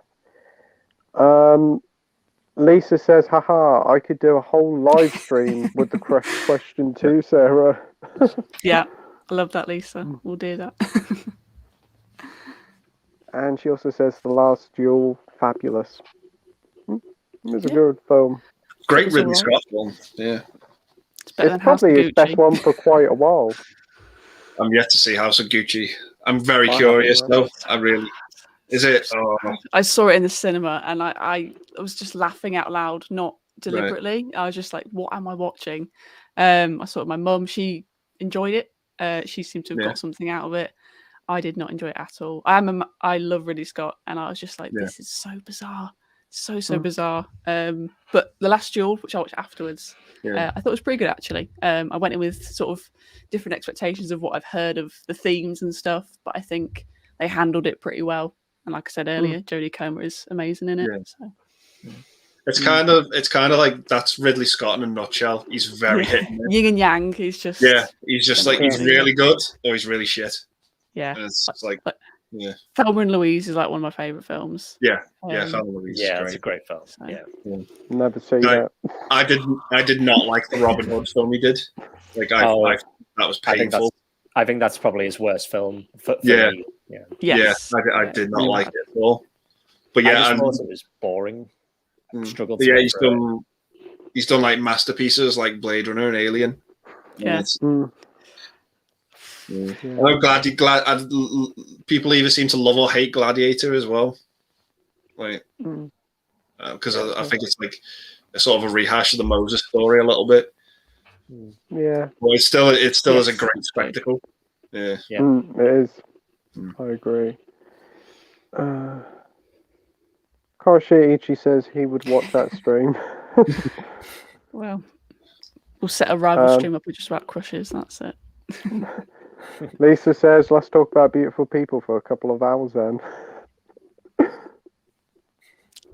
We've got Matt V movies here. Evening, Matt. Hope you're doing well. Hello. Marvel fan says, I agree, but this movie is the first MCU horror movie. It is not suitable for younger viewers.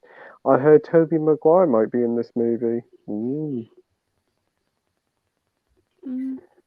And Surf says, I have a crush book. Many people I like. Definitely. Tez says, evening. Evening, Tez. Evening.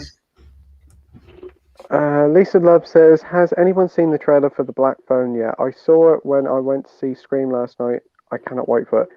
Yes, that looks really good, that does. That looks creepy as hell. I'm pretty certain it's available in America already because I've seen reviews for it since last November. But it looks really good. I think it's Ethan Hawke, isn't it? Yes, it is. Yeah. Yeah, I'm Yeah. excited for that one. It's I don't know if it's the same director or writer as the Sinister, which I love Sinister. I thought that was excellent. So I'm excited for this one. But I do think, not that I know what happens, but I think it gave a lot away in the trailer. So be careful if you watch trailers. But I think it gives a lot it could away. do. Yeah. I Yeah. don't know when it's out though. I think probably next month. It keeps getting pushed back, I think. Mm. I'm not sure why, but I've heard it keeps getting pushed back. Yeah, it looks good. Wow, it's saying June this year. What? Whoa. June. Yeah. That's unbelievable. But why not? Film stars are kind of gods from the big screen. Yeah. We're just healthy, red-blooded females. DVD for Film Bloke saying, going back to Meet the Feebles, I agree with most of the film critics. It's way too dark and mean-spirited, but its own good, and a lot of the humour was very juvenile. That perfectly sums it up, I think. Yeah. Right. Journey to the Kiki, just stopping by to say hello, host. Oh, thanks ever so much for watching, mate. Hello. Hello. And you're here at work. Wow. Hope we're keeping you entertained whilst you're at work. Love that. DVD Film Bloke says, I think I was a bit too harsh on giving Meet the Feebles 1 out of 10 on Letterboxd. If I was to watch it again, I'd probably give it a 4 or 5, maybe a 6 on a good day, but I'm not sure. I will write an updated review. Cool. Yeah. It's not as bad as a 1, but I'd say like it's like 5 or maybe 6 at the highest. Yeah. All right. The Movie Man says, name a film you enjoy with impeccable cinematography and or stunning visuals. Mine would be Memoirs of a Geisha. The entire film is a visual art.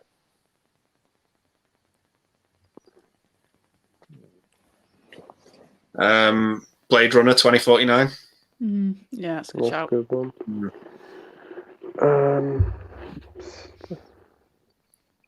I might say The Adventures of Jesse. Not The Adventures. The Assassination. Assassination. Very different title. Yeah, that's a beautiful film. I've got that on Blu-ray. I've yet to see that one. Yeah, But it looks. good. It looks beautiful. Yeah. Recent one for like cinematography, I would probably go with Last Night in Soho. Some of the scenes in that are superb. Yeah, very good from Edgar Wright. A lot more cinematic in the camera movements, and the colours were great. Yeah, I love watching the behind the scenes on that. I don't know if you saw how they did some of the lighting. Yeah. With Anya Taylor-Joy, that was pretty creative. And the dance scenes as well. Yes, yeah. The choreographs, they swapped them in and out. Was good. Brilliant.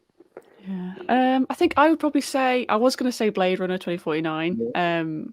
But if not, I'd probably say Tree of Life, Terrence Malick's Tree of Life. It uses a lot more kind of natural lighting. But yeah, I think that's a beautifully shot film. It's all pretty much handheld, and it's just, I love the light that he uses in that one. I think that's great. Right. Anything by Terrence Malick. Tree of Life, isn't it? Yeah. People predicting what I'm going to say. Wow.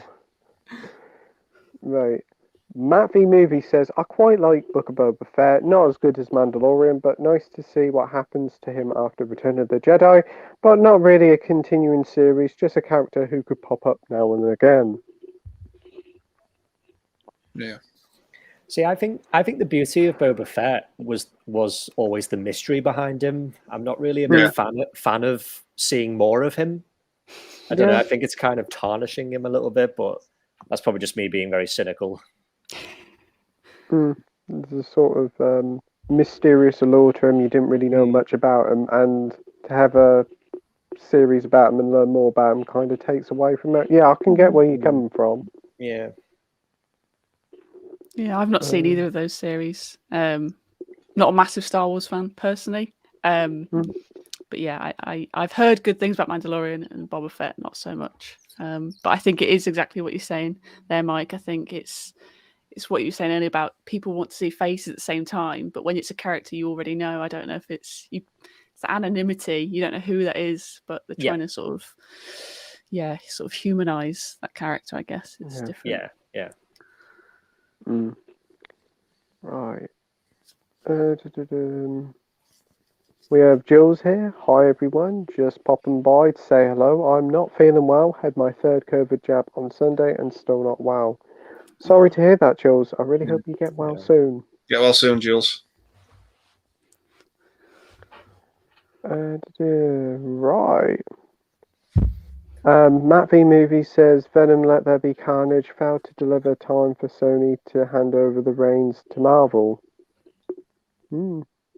I missed that one. I didn't see that. It's a mixed bag of a film, shall I say. It's Andy Serkis directed it, didn't he? Yeah.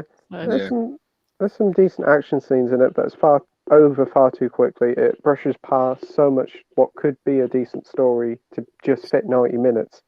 Yeah. Really should have been the 2-hour mark or a little bit longer. And the humor to me just doesn't stick well. Yeah, it's so generic that you could not guess who directed it at all. Oh, okay. It's so bland and flavorless. It's just so generic, by the book numbered superhero movie. It's just solid 5 out of 10. Like really boring. Yep. Doesn't really do anything extraordinary or anything. It's just does what it's there to do without bringing anything new to the table. I agree. What about you, Mike? No, I've not seen either of them. I've seen the trailers, and I don't know, they didn't really appeal to me. I thought they seem very overly comedic, which seems a bit like a strange choice for me, especially for the Venom character, because I always remember the Venom being quite a scary, mean sort of character, like from the TV show, and just doesn't look the same in the films. Yeah. Right. Marvel fan says, what are your opinions on David Jason on playing Delboy for one last time, even though he's nearly 82? Is he? Wow. That's what he said in an interview. He'd like to play him one more time. I don't know if it's actually going to happen, but he said he would like to play him one more time. Fair play if he does. I like Only Fools and Horses, so I'd be up for seeing more. But yeah, one-off special. Why not? Yeah, they'd have to get Rodney back, surely. Yeah. Can't do it without him. Yeah, because didn't they do like a Sports Direct one? Sports Direct? Sport Relief one, wasn't it? Like David Beckham with them or something. Yeah. Oh yeah. That was about 5 or 6 years ago, wasn't it? Something like that, What do you think, Andy? Yeah, if he wants to do it, I'm all for that. I'm not the biggest Only Fools and Horses fan, but yeah, he is Delboy, isn't he? That's what he's going to be. That's it. Probably most famous for. I agree. We got Brett, Walk On, Always Believe, and his crushes are Julie Garland and Barbara Streisand. Classics there. Classic actresses. Yeah. Definitely. Lisa echoes what we say. Hope you feel better soon, Jules. Totally. Dr. Impossible says, seems like the Book of Boba Fett is going to be a complete flop. The stories are trash and exceptionally boring. Disney shafted Star Wars up the wormhole. Not a fan, Anne. Yeah. I haven't seen it yet. I wasn't really won over by the trailer, to be fair. It just feels like a stopgap until Mandalorian season 3, shall I say?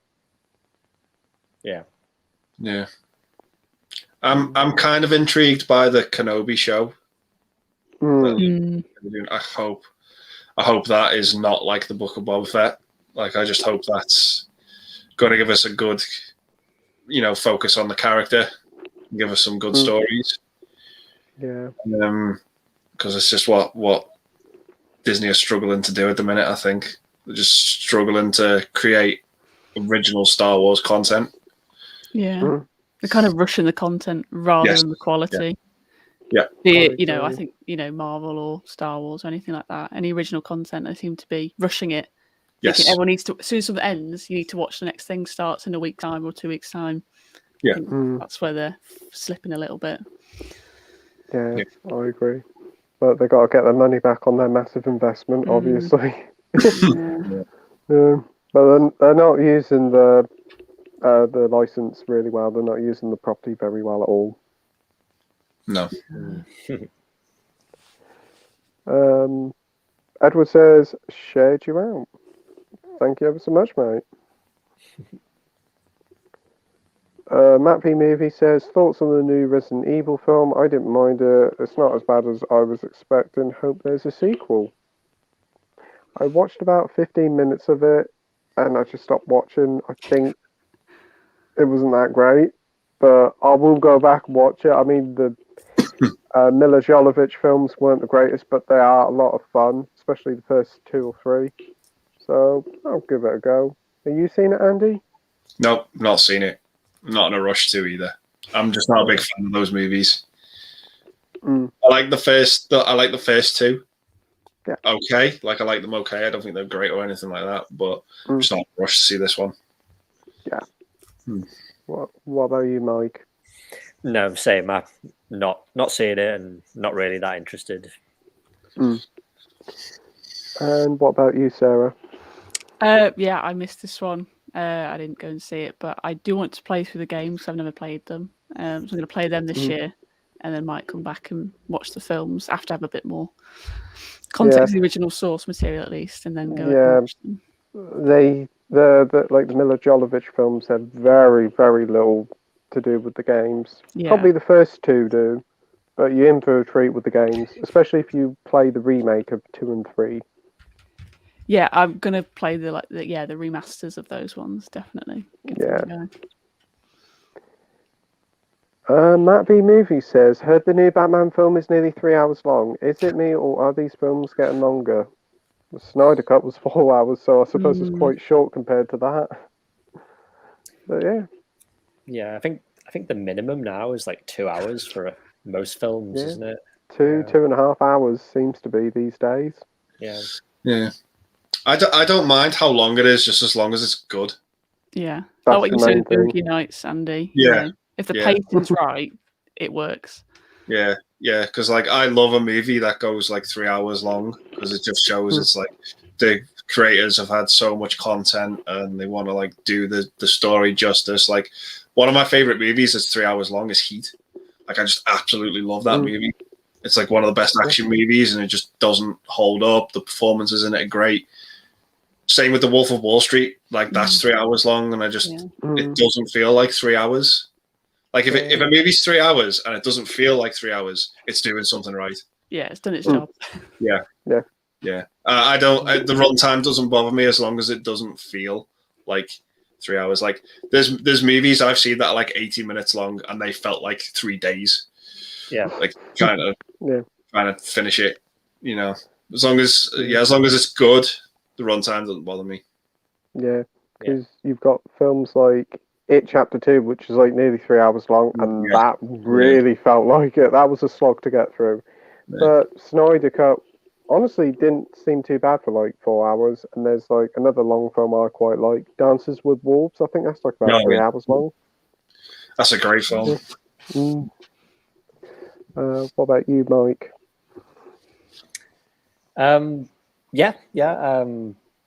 Just like Andy said, as long as the pacing's good and the film's entertaining, then I don't mind the runtime to a film. I watched a film called Cloud Atlas the other day, and I was a bit worried about that because that was 3 hours, but I actually really enjoyed it, and that didn't feel long at all. Because there was a lot going on, like loads of different stories that all happening at the same time. And I think when a film's like that, it's not boring, then the runtime doesn't really bother me. Yeah. Oh, that's good. What about you, Sarah? Yeah, I mean, I will see the new Batman film, definitely. I'm curious to see, because I love Robert Pattinson as an actor. I think it's going to be interesting, a different take on it. So 3 hours doesn't really bother me, to be honest. I watch many films, and a lot of Scorsese films are 3 hours. You know, some of them do it deliberately, and I think it works. But I do have to prepare myself going in. I'm like, okay, am I in a good mindset to sit down and concentrate for 3 hours? But yeah, if it works, it works. But like we've all said, it's sometimes they can really drag out, or sometimes they fit quite well. But hopefully the Batman film's good. Yeah. I think it's got some very good actors, and I think it seems a bit more grounded and gritty, and I kind of like that. Yeah. Right. Lisa's a massive fan of Resident Evil. It's her favourite game franchise. She was really disappointed with the characters and the storyline, or lack thereof, but the visuals were superb, though. Cool. I've heard that. Yeah.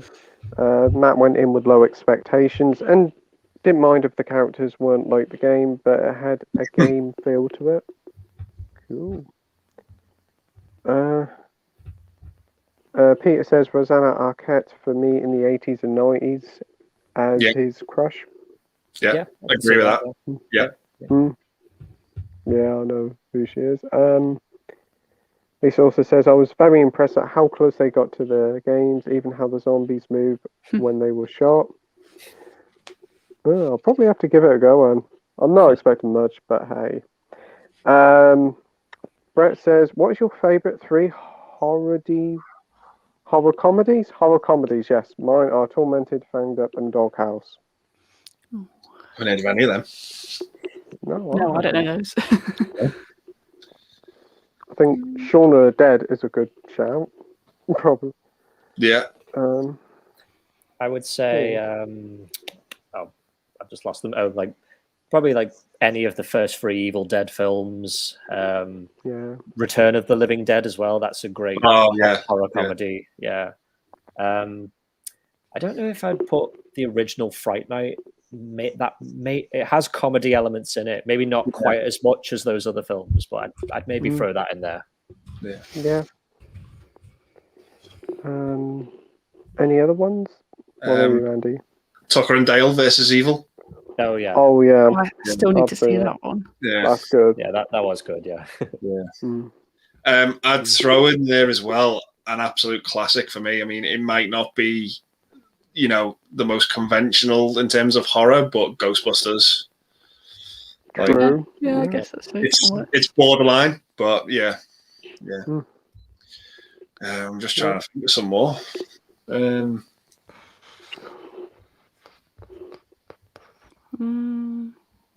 Zombieland. How about that? Yeah. Yeah. The first one. Yeah. I've not seen the second one. Yeah. I've not seen the second one yet. It's okay. It's not as good as the first. Yeah. What else?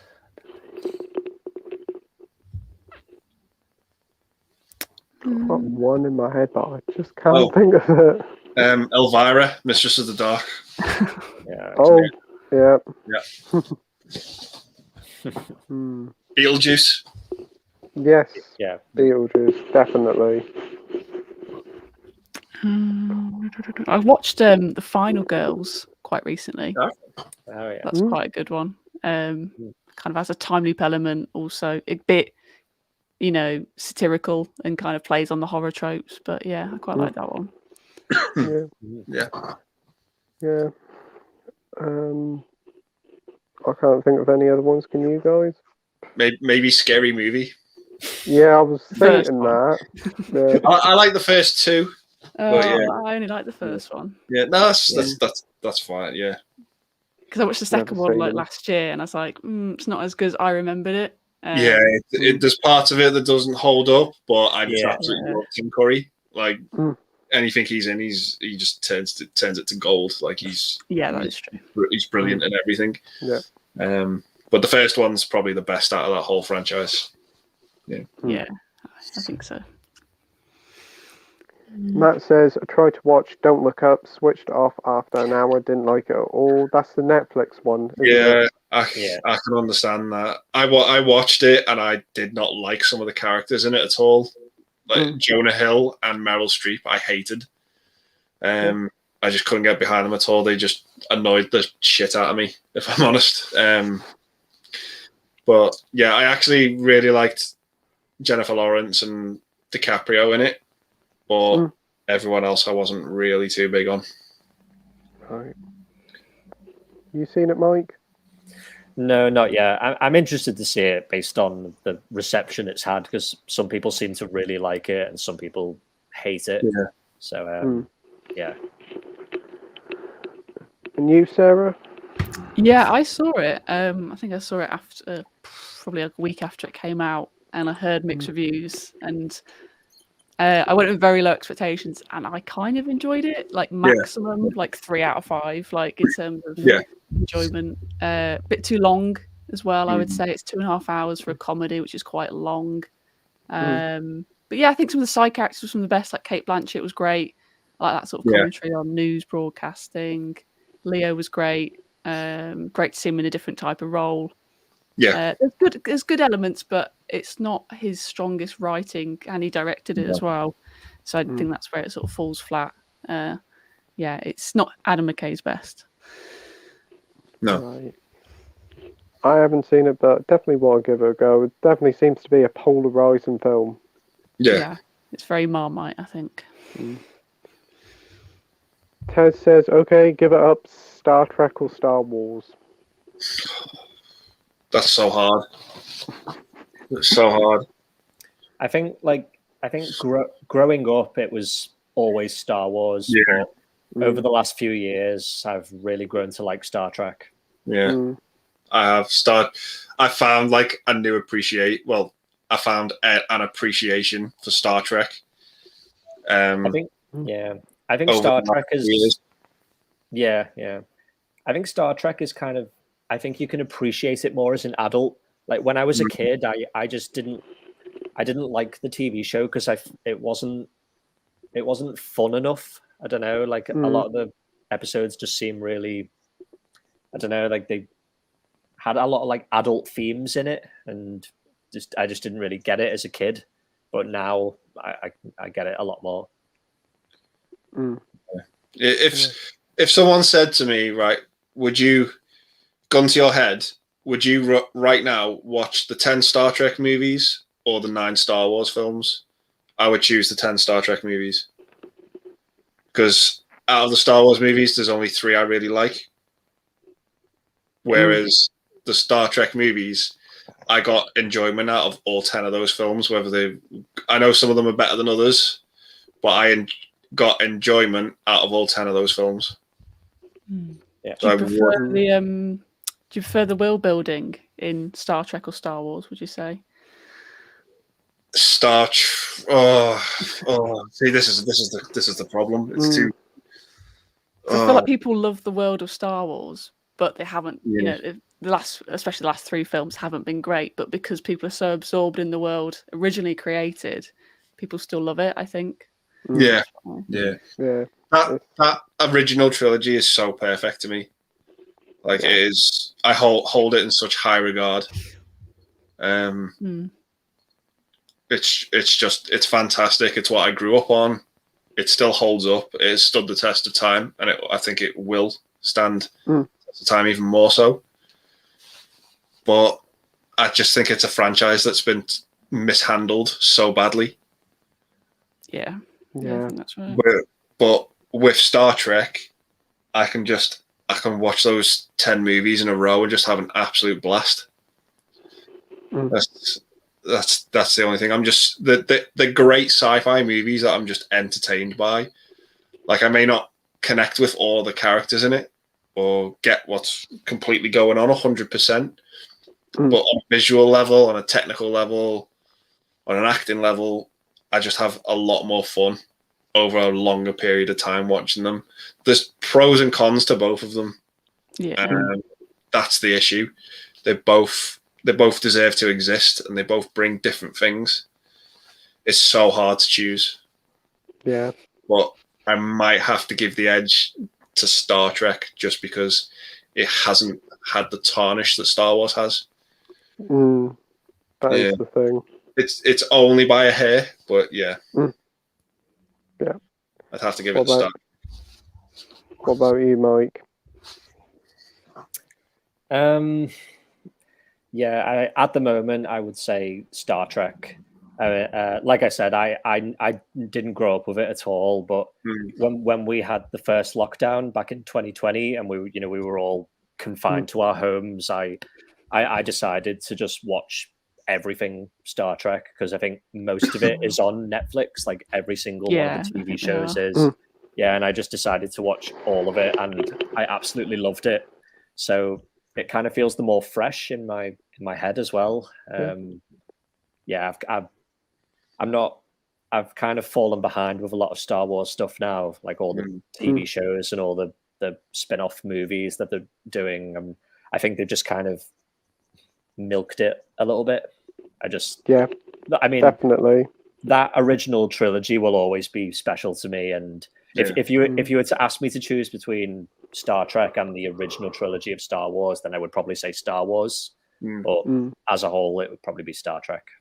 Yeah. What about you, Sarah?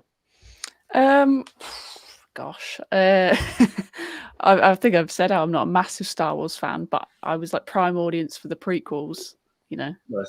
Not as great, in hindsight watching them. But as a kid, the first one at least you think is like amazing.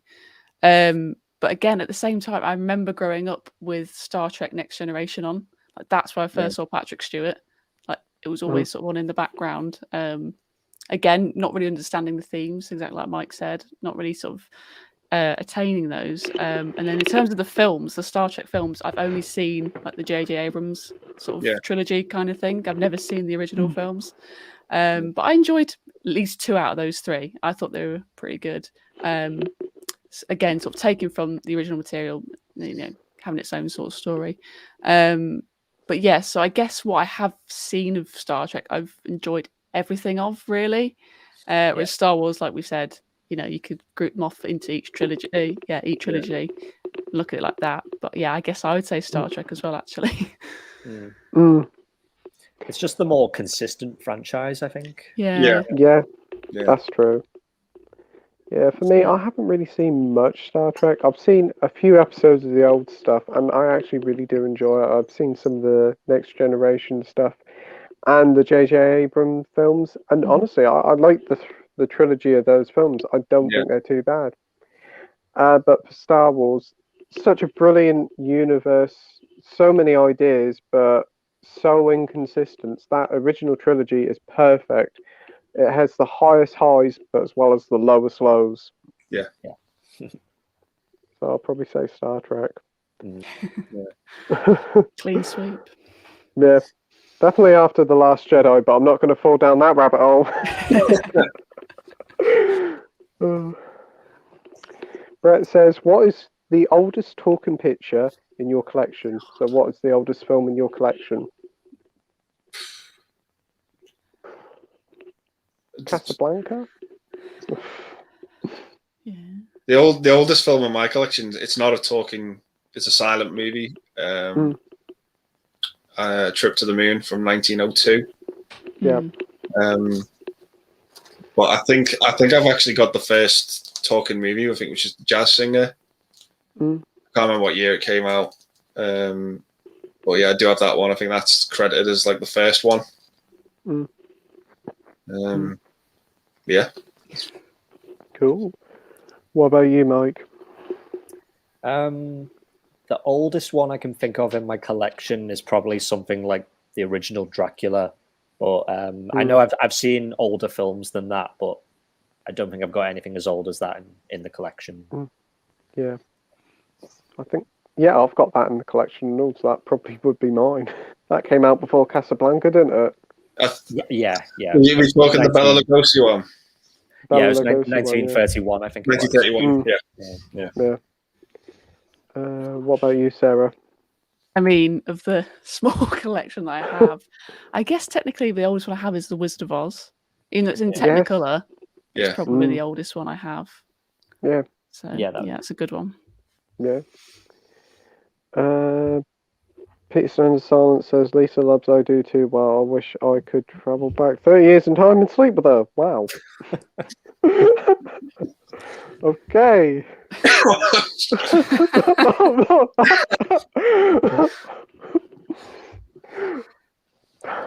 Moving on.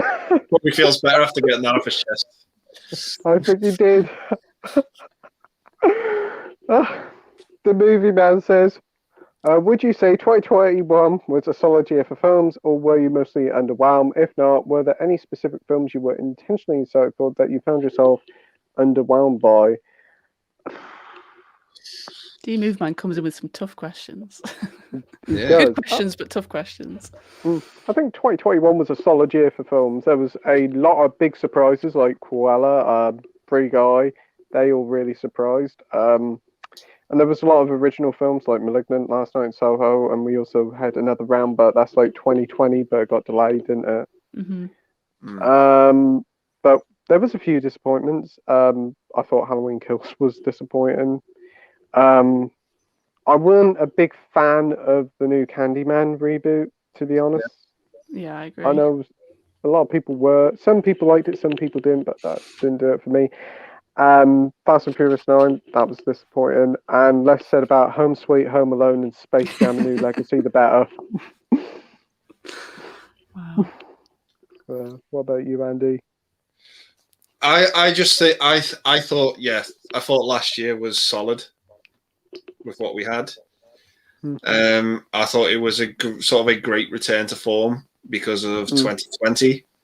I think we sort of missed that year of coming to the end of the year and weighing things up and going, what was great, what was bad. But 2021, really, really solid for me.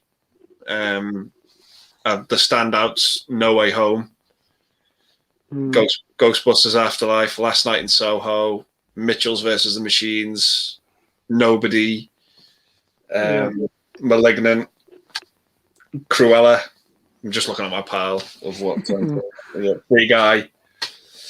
Yeah, there was when it was good, it was good. Not too many duds like the ones you said, Pete. I think they were okay. I wasn't a big fan of Old. I didn't really. It was a bit of a mess, that film, for me. I've heard. There were things I liked and things I didn't. It was just, I think it was just bad direction overall on the whole. But yeah, when it was good, it was good. Yeah, we had a mixed bag of good, I think. Yeah, lots of good genres. Yeah. What about you, Mike? I'm going to say it was a bit of a mixed bag, to be honest. There's only 3 films I can think of that I really did like, and that was Last Night in Soho, Spider-Man, and surprisingly, The Matrix. I thought that was actually pretty good. But I was disappointed by some films like Dune. I thought it was visually very good, but it's missing that second half, so it kind of feels a bit empty at the moment. I personally didn't really like Malignant. I know most people did, but it wasn't for me. Didn't like Bond. Like Old. Yeah, there's only really those 3 films that I could say I did enjoy. Yeah. What about you, Sarah? Yeah, I mean, I'm sort of true sort of what Andy said. I thought it was a great year for film. Lots of good. I think it's like the first proper year we've had actual proper sort of cinema trips back. I think I maybe saw, well, I might have seen some early 2020, but the only one I remember seeing in 2020 was Tenet. It was like in the middle of the summer when we had that kind of break. And that was a good cinema experience, I will say that. But 2021 has actually been a time to actually be properly sort of back in the cinema. So I've loved that. But again, a lot of the good stuff has been like online. Like streaming services have really like upped their game. Through partnerships or whatever, exclusives. There's lots of good things out there, like The Green Knight, watch that on Amazon, Power of the Dog on Netflix. The obvious, like I enjoyed Dune. And then Mike, you said you didn't enjoy it. I enjoyed Dune. Titan, I love that film. I bang on about that film a lot. It was a good film. You recently picked it up, didn't you, Andy? Yeah, I've got the Blu-ray of it. Nice. I'm looking forward to seeing it. The only thing is I'm a bit worried there's no English subtitles on it. That's okay. my only issue, so I might have to send it back. But yeah, I picked up The Green Knight on Blu-ray as well, so I'm gonna get that. That's worth it, definitely on Blu-ray, I think. Yeah. But in terms of films that underwhelmed me, I'd say The Matrix. But then again, I didn't have high expectations, but it was lower than my expectations, so I guess it did underwhelm me. Again, it seems to be a Marmite kind of film. Some people got a lot out of it. I didn't personally. And what was the film I was thinking of? Oh, it's the Fear Street trilogy.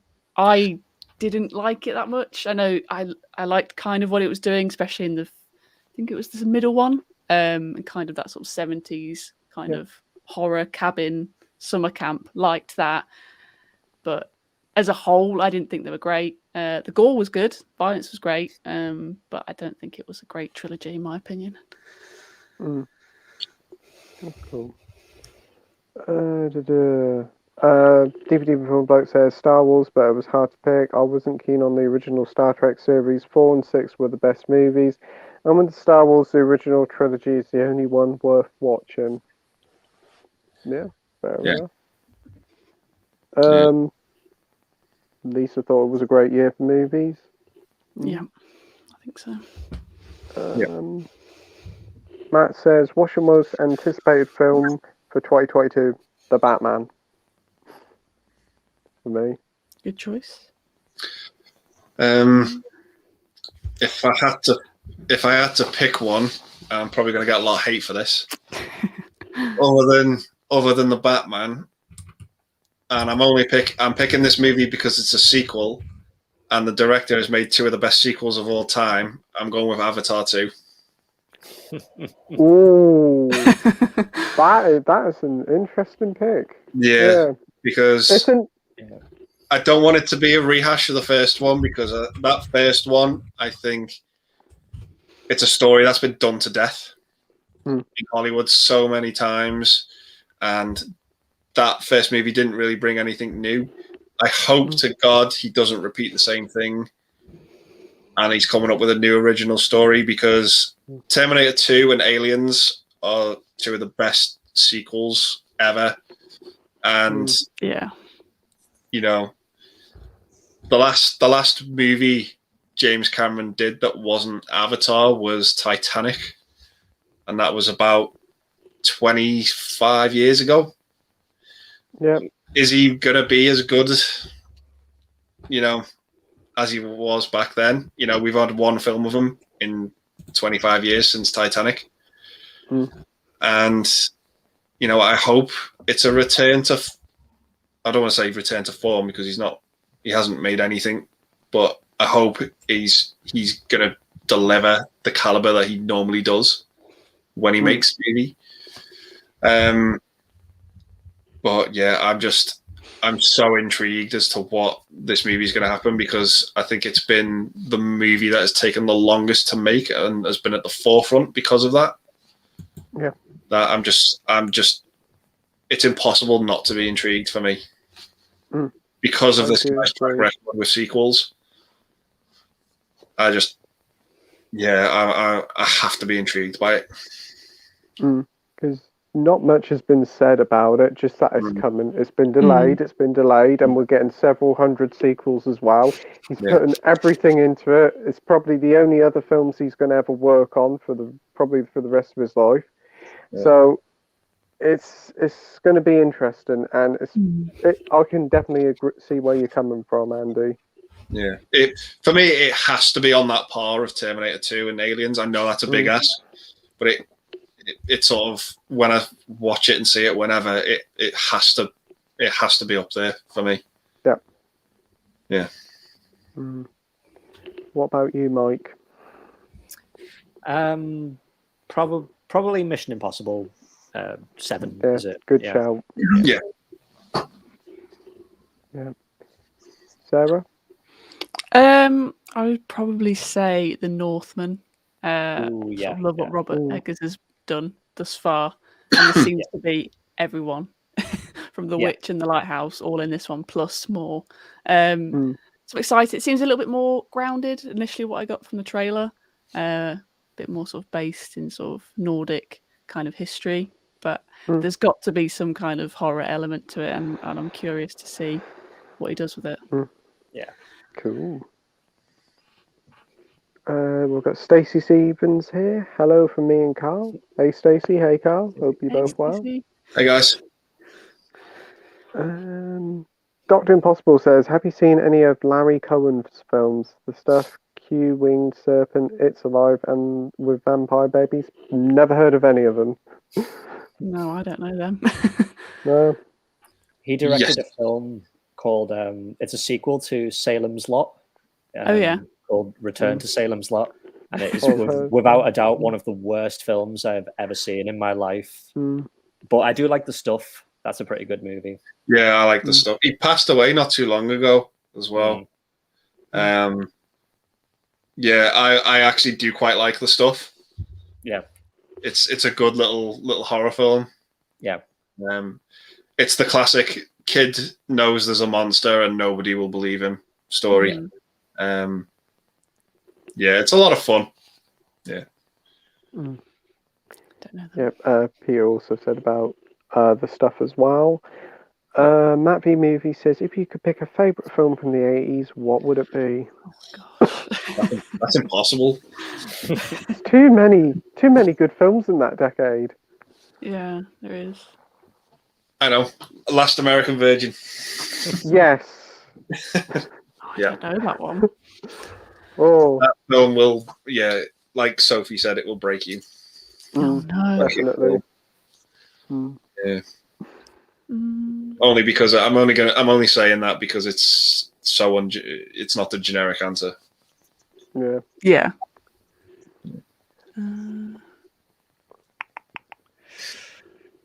That's hard. I mean, it's easy to say something like Back to the Future or something like that, but yeah. It's hard. It's tricky. What about you, Mike?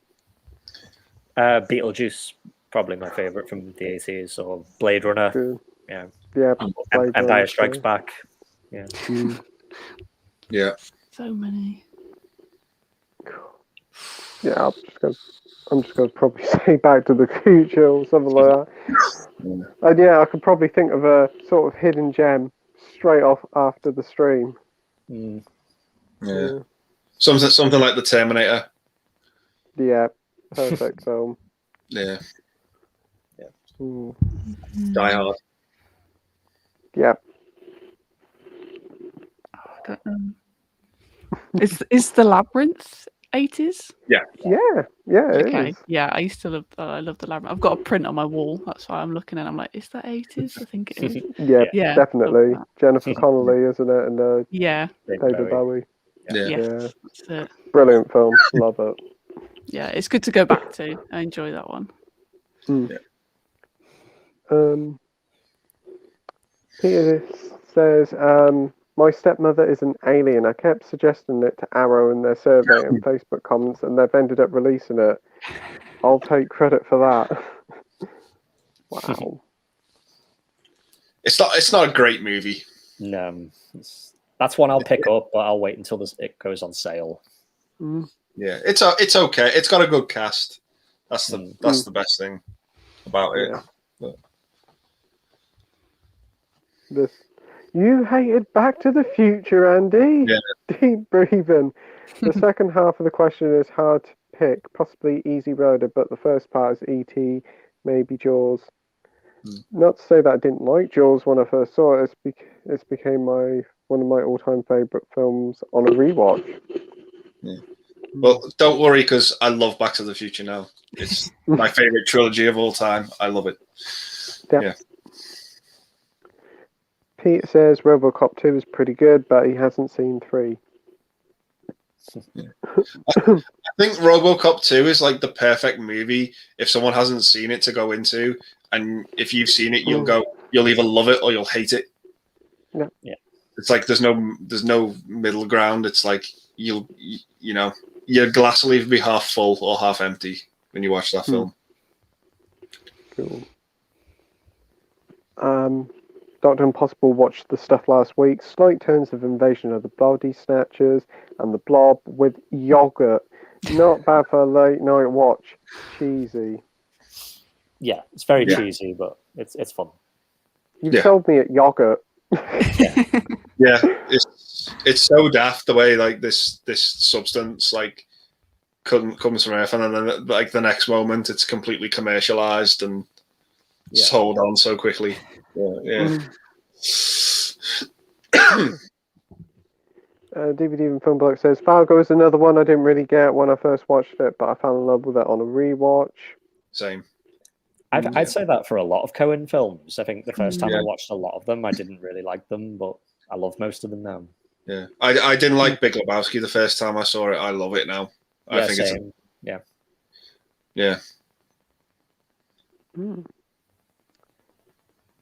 David said, "Hey guys, this is going to be a good evening. Sarah, how many Blu-rays do you own?" Oh God, not many. Because like I said, I don't really collect that much physical media. I would say I have more DVDs than Blu-rays, but Blu-rays 30. Honestly, not that much. Not that much. Cool. Peter says, of course, the first RoboCop is the most important one, but don't slag RoboCop 2. It's not bad. The best part of it is the mayor. If you watch it, you'll know what I mean. But like the mayor is the best part of that movie. Right. I'll have to have a look at that. Koroshi Ichi says 4. I'm glad he does like it. I seriously thought Andy was trying to give us a heart attack. Yeah, no, fret not. I love Back to the Future. Yes, all 3 of them. Yes. Mad Treed's here. Hey guys, thanks for joining. Koroshi Ichi says the audio commentary on Boogie Nights by Paul Thomas Anderson is great and absolutely hilarious. I've never listened to that. No, check that out. I don't really tend to listen to audio commentaries. That's one thing I've never. Yeah, I watch behind the scenes, but not really audio commentary. Yeah, no. Yeah. I'd rather, if I want to know the behind the scenes, well, like the sort of the stories and stuff, I'll just go online and look for it. I don't really want to watch the whole movie just to listen to a commentary. Yes. I know some people really like it and that like doing that, and that's fine, but it's never been for me. Yeah. So I quite like, they do the directors, they do the table and they draw on it. I quite like that because they stop and break it, but with audio commentary, it's completely over the top and it distracts me. Yeah, I agree. David says, Sarah, what is your favourite Disney movie and what's your favourite Pixar film? My favorite Disney film. It's hard. I have 2. One would be Hercules. That's kind of one that I grew up on, like a 90s, that kind of era. And then the other answer would be Sword in the Stone. I quite like the kind of 70s, still like hand-drawn era. And that's a bit of a niche one, I think, Sword in the Stone. But I think it's really good. And Pixar. I guess I'd have to say one of the Toy Stories, I think. Which one? 2.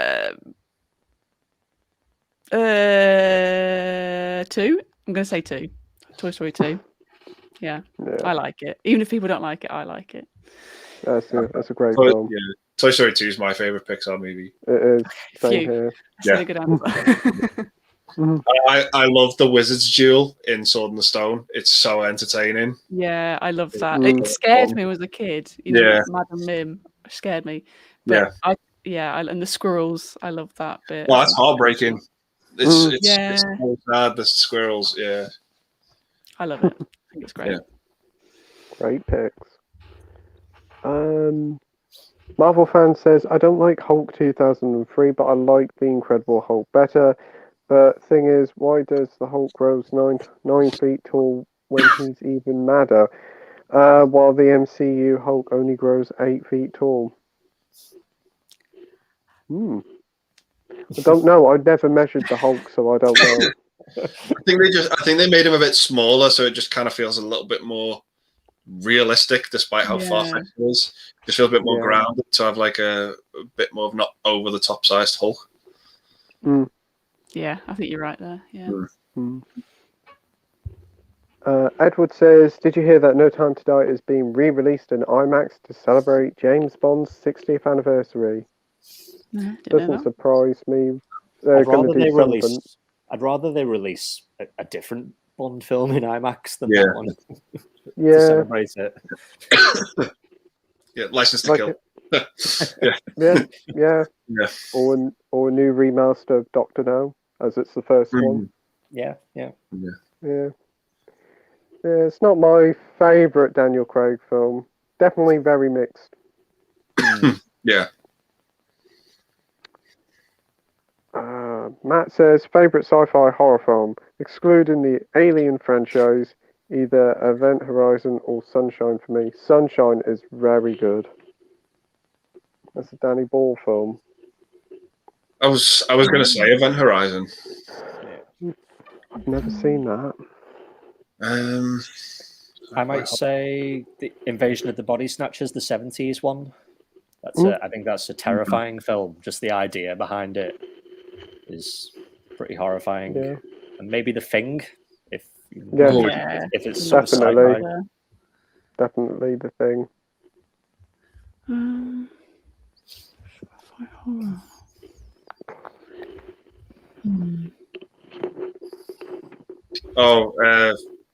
The Fly. Yeah. Yeah, that's a good one. Yeah.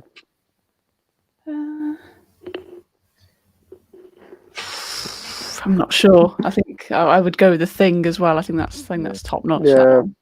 Yeah. The Thing, definitely. Tez says, I'm going to say The Time Traveler's Wife with Eric Bana is great as a time traveling film. Yeah. Never seen it. It's all right. But I read the book as well. The book's pretty good. Okay. Is it? I didn't know there was a book. Yeah. Basically. Wow. DVD from Film Bloke says, I did very extensive reviews of the Trash Trilogy on my letterbox. I just love Bad Taste and Brain Dead so much. The documentary Good Taste Made Bad Taste is a must watch on YouTube. Okay. Cool. Get your hands on it. I've still got the UK Anchor Bay release on DVD. Cool. DVD from Film Bloke says, actually a non-VHS ripped copy of Good Taste Made Bad Taste on New Zealand on Scream website, which is quite cool. DVD from Film Bloke also says, going into video game movies, Custard Revenge and Happy Wheels are good choices. Oh no. Happy Wheels. No. Wow. I've never heard of those. Happy Wheels is just brutal. It It's is. the most glorious film you've ever seen, I'm sure, if it ever was made. And Custard's Revenge is certainly something. I don't know that one. That's a film from the 80s and it was banned in this country. Wow. I think it was the first video game with nudity in. Oh, okay. When video games look like Pac-Man. Okay. Right. Dr. Impossible, the Counterpunch says, still got my original Warner Brothers home video release of It's Alive, signed by the great man. Ooh. Nice. Marvel fan says, do you think Channing Tatum will finally end up playing Gambit in Multiverse of Madness? Don't know. I think that's a bit of a stretch. I don't think they'll have any new characters in that. I don't think so. I don't know when he's been introduced as Gambit. Like that was ages ago that they said that. Yeah. I wouldn't suggest that. No, I don't think he'll be in it. I haven't got a clue. We have DPS Wonderful World. How's it going, Playtendoguy? Thanks for joining. It's going pretty well. Right. DVD Even Film Bloke says, I would have gone for GTA, but the fun of GTA is the sandbox element, ignoring the plot and becoming a psychopath. The plot to GTA movie would just be a generic crime film. Yeah, I imagine so, yeah. Yeah. David said they should make a Zelda movie. Totally agree. I think they will. At some point, they definitely will. Especially after this Mario film. If it goes down well, that'll probably be Nintendo something. universe. Yep. And it all ends up with a Smash Brothers film.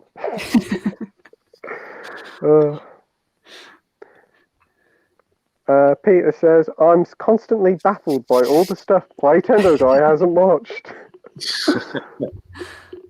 I should literally do a stream of name a film and see if I've watched it. 90% of the stream will be me just saying no. Yeah. Here we go. Playtendoguy, have you watched Roadhouse yet? No. I've got it on a recording library because it was on over Christmas, and hopefully if my dad hasn't deleted it, I will watch it soon. That's a lot of fun, that film. It's Patrick Swayze, isn't it? Yeah. Tez says, Playtendoguy and pals, you might have answered this before, but what is your favourite movie possession? Ooh, that's a good question. I don't have much sort of memorabilia, I don't think, really. See, I read that question wrong, thinking it was what's your favourite, possession scene from a movie? I was thinking that when I first read it. Oh, I mean, we can interpret it two ways, I guess. Yeah.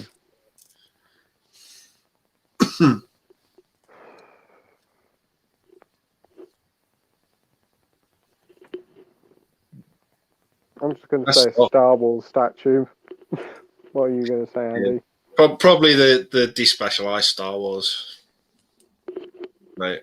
Cool. That sort of rekindled my love for that trilogy. Just going back to basics with it. Yeah, without all the CGI. Seeing it in HD with the CGI taken out of it, the Boba Fett's proper voice, which was the big thing for me. I just loved it. Love them. Yeah. What about you, Mike? I might just say something like going back to The Thing. I've got the poster there, and it's been signed by John Carpenter. So, nice. That's cool. Yeah, maybe something like that. Yeah, that's a good one. What about you, Sarah? Oh God, I think I'm going to copy Mike on this one. You can't really see it, but here, it's a poster I got. It's continued to be signed, but I got a Buffy poster, and I met some of the Buffy cast last November. So that was signed by James Masters, who plays Spike, and Charisma Carpenter. At the minute, hoping to get more. That's yeah, cool. Yeah. Was that at Telford? Yes, that was at the Wales Comic Con. Yeah. Cool. Lisa says, got to go, guys. I will watch the rest later as always. Lovely to see Sarah on here. It's a great way to get a better idea of people's personalities. Thanks, Lisa. Thanks ever so much for watching, nice. Lisa. Yeah. See you after, Lisa. Yeah. David Beach says they should make a Star Fox film. That would be fun. That would be fun. There's elements of Star Wars in Star Fox, definitely with its storyline. Yeah. So I'd like to see that. Lisa says, oh, what a lovely thought to sign off on The Witcher or Henry Cavill as The Witcher.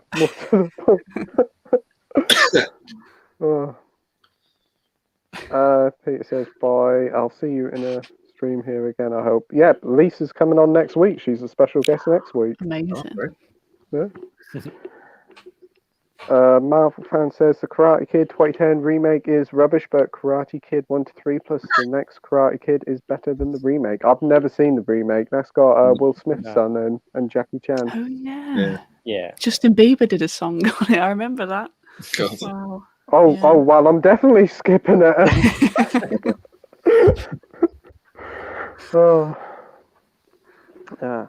Peter says Robert Englund did not kidnap people in the mangler. He runs an industry and there's a possessed mangler. The scene where a woman gets dragged into the mangler are so awesome. Oh my. Right. Dr. Impossible says Indicator has certainly been a mixed bag of selection. Just waiting for Dracula 79 to appear with Frank Langella as Dracula and more Mexican horror. Cool. Yeah. Yeah, I think I might have seen that 79 Dracula film years ago. I've heard of it, like amongst YouTubers. It's a lot more. Marvel fan says James Cameron say Marvel films don't feel epic despite having epic events. What's your opinion on this? Well, I know like James Cameron and I think Martin Scorsese as well have sort of been bashing superhero movies a lot lately. Like, but I always consider those to like I sort of compare it to food in a way. Like the Marvel movies are like fast food, like they're like your Big Mac and everything, and that's fine. And I think James Cameron and Martin Scorsese they make like fine dining food, like medium rare steaks and all that. And it's like you're allowed to enjoy both. You're allowed to have mixed tastes and different. You can't eat the same thing all the same time. You can't watch the same thing all the time. It just depends what mood you're in at the same time. Like these movies, they're harmless at the end of the day. They're just good fun, and that's the way you've got to go into it. I don't really like it when people start bashing other people's work. I'm not really a big fan of that. But yeah, it's just they are what they are. Have fun with them. Watch what you want to watch whatever you feel like watching. Just I just don't really like to bash on movies. Yeah, I'm honest. Yeah, I agree. What do you think, Mike?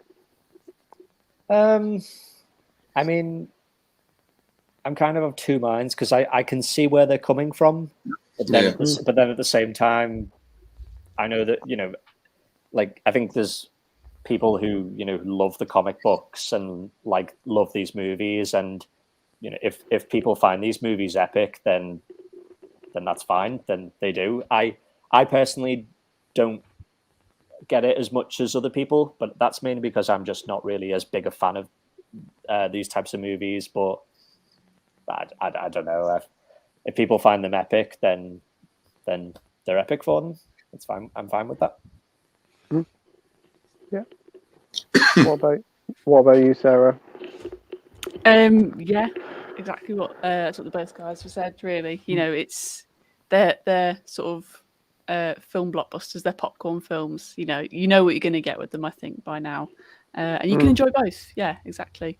And I do think they are epic, but at the same time, it's that kind of that CGI world, which I know obviously Avatar's going to go into a lot more. Yeah. But the CGI, that's what detracts me a lot from like the Marvel films, especially when it's quite noticeable.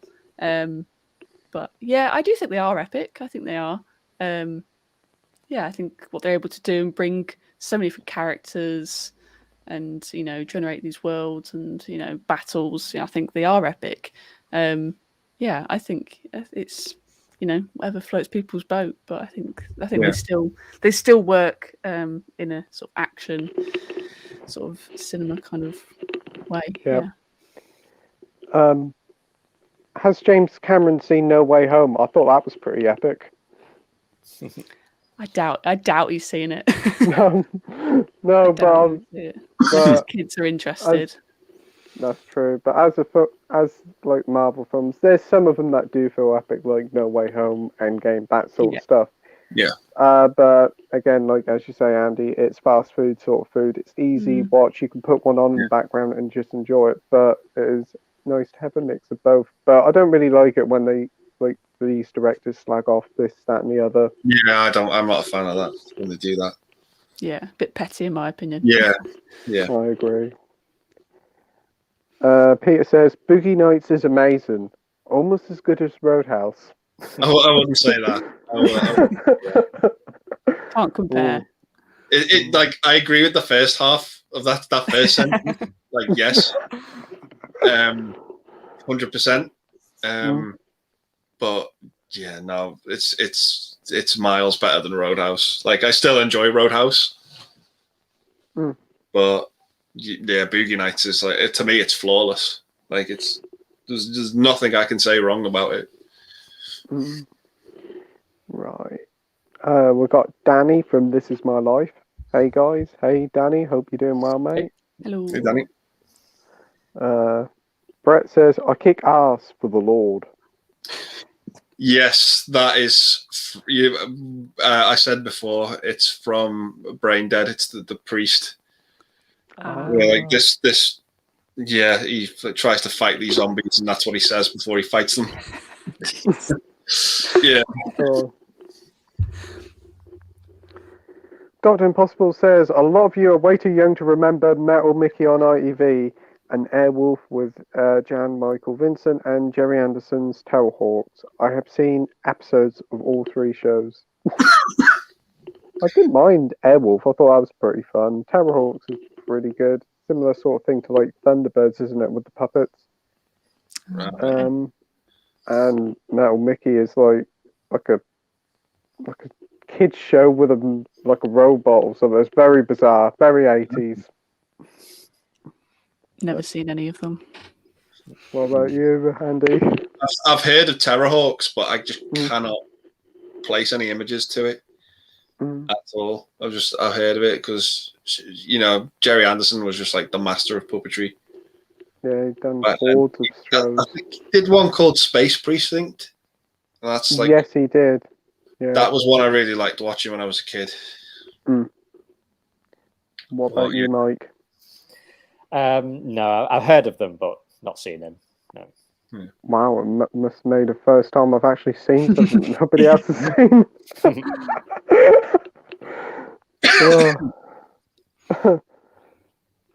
Ted says, I'm 49, mate. Remember it all. Wow. Matt B Movies, Buck Rogers, The A-Team, Automan, Airwolf, the list goes on. Love The A-Team. So much fun.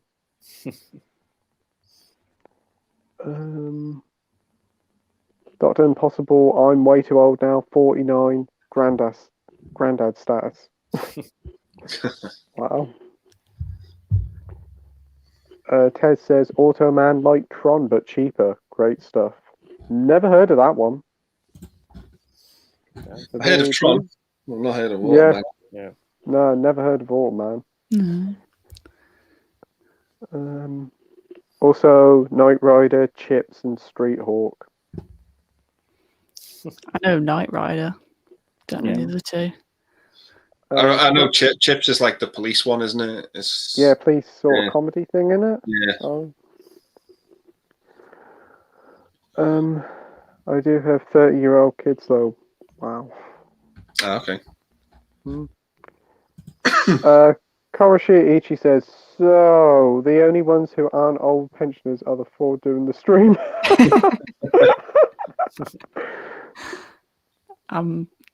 No comment. Brett says, LA Noire, Sleeping Dogs would be great films. Totally agree. Yeah, that'd be good. Matt V Movies, Blue Thunder, great film, as well as a TV series. Never seen it. I think Mike, you introduced me to that film. Yeah, it's all right. It's nothing. Nothing special, but yeah. I think on paper it sounds amazing. Yeah, like it's like Roy Scheider, Malcolm McDowell, and Daniel Stern. Yeah, like in this like action movie, but like the execution's not that great. No. But it's still a lot of fun. Yeah. Right. Battlestar Galactica. Yeah, I like Battlestar Galactica. And V, the original series and mini-series. I've seen V, I like that. Wasn't too keen on the remake, though. Okay. TV was gold in the 80s. Totally. I think everything was gold in the 80s, from music to films to TV. Yeah. A lot of people talking about their age. Koshi Ichi says, "Dear Sarah, is it okay if I watch Ghost in the Shell 1995 later?" Me? Why me? I didn't make it. Sure, go ahead. I've not seen it. I think that's the original, isn't it? Yeah, I've heard it's good. Don't watch the Scarlett Johansson one, is what I've been told. Sure, do it. Yeah. Danny says he's going to go with The Terminal. Good Nice. We have Phoenix Heat 7. Hey, Phoenix, thanks for joining. Even though Way Home has beaten Titanic and Avatar at the box office. Yeah, that's true. Okay, we've got a few naughty people who've got to be put on the naughty step. Okay. We've got Yimmy Gaming. Hey, y'all. Thanks for joining. Hello. Hey. Peter says Castlevania. Yeah, that'd be a cool film. Tez made this. Do you guys have a favourite classic movie? My pick would be Elephant Man, directed by David Lynch. Depends what you mean by classic, I guess. What are we saying? Like, You could say anything, couldn't you? I don't know. You could say anything, because wasn't the Elephant Man in the 80s? Was it? Yeah, it was 1980. That one. Yeah. Just black and white, wasn't it? Yeah. I think people probably think it's older than it is. Probably, yeah. Yeah. I'd probably have to say 12 Angry Men. I've never seen that. I need to see that. It's you sold me that the other week when you were talking about that. For me, it's a masterpiece. I don't use that word very often, but after watching it one time, it was 10 out of 10. Absolute flawless movie. Just superb. Can't praise that movie enough.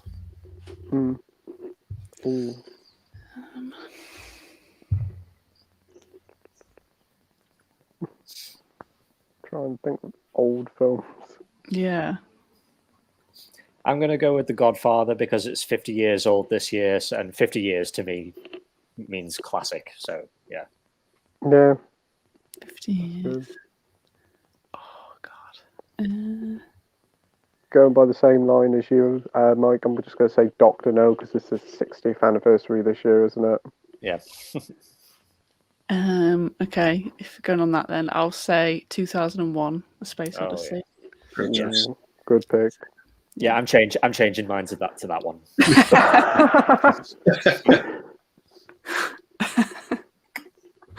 Love it.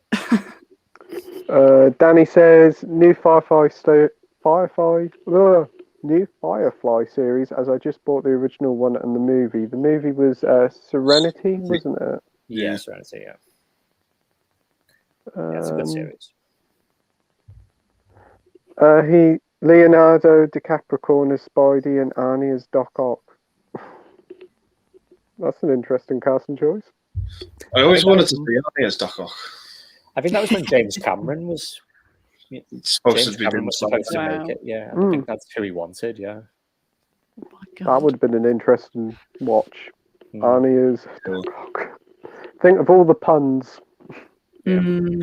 Yeah. Wow.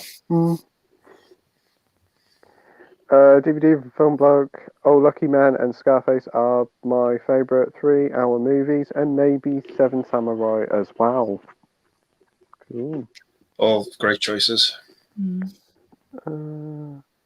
Marvel fan says, what's your opinion on Michael Bay being producer for Netflix The Raid reboot?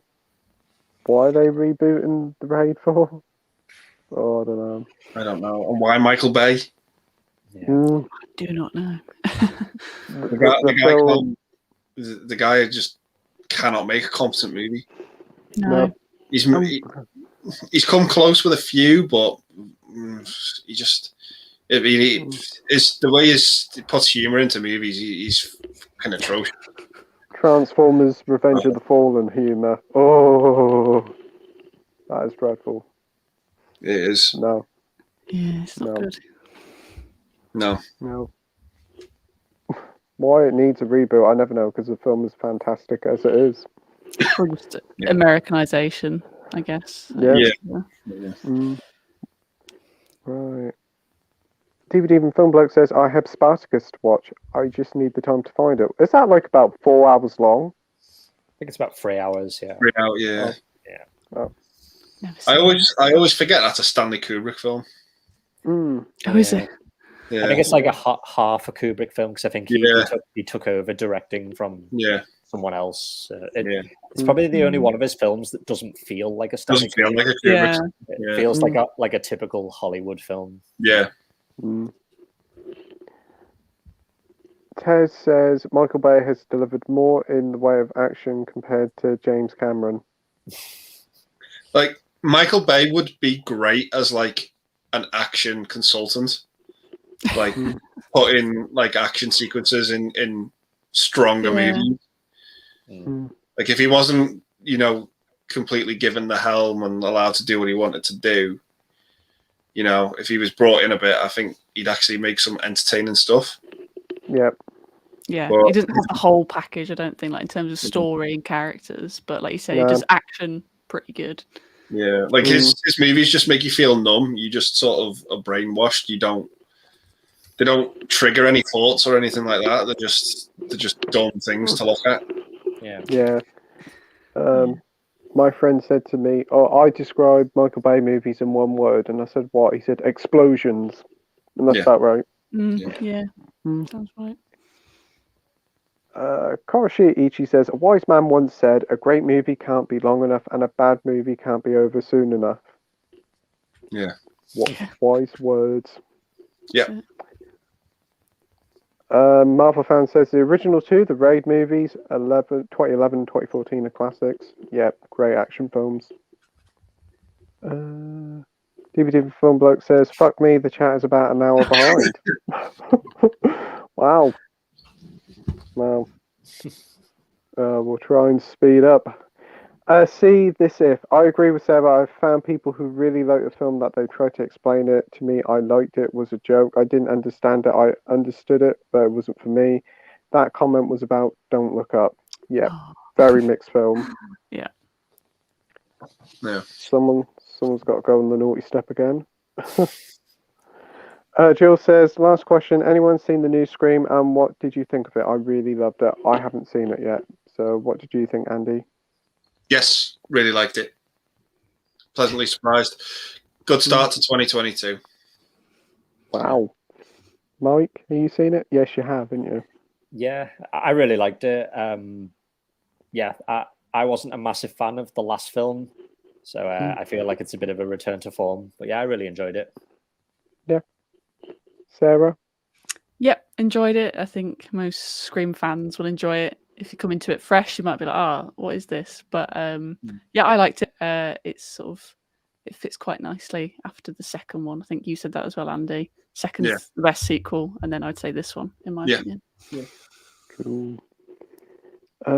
See this if. I thought Scream 5 did a good commentary on Star Wars fans. I made one mistake in a forum and I got swarmed. Wow. I'm intrigued now. I like how they had a little dig at Rian Johnson in that film. Right, yeah. They had a bit of a pop at him. Yeah. Oh. Well, I always thought Knives Out was an apology for The Last Jedi. Same. Yeah.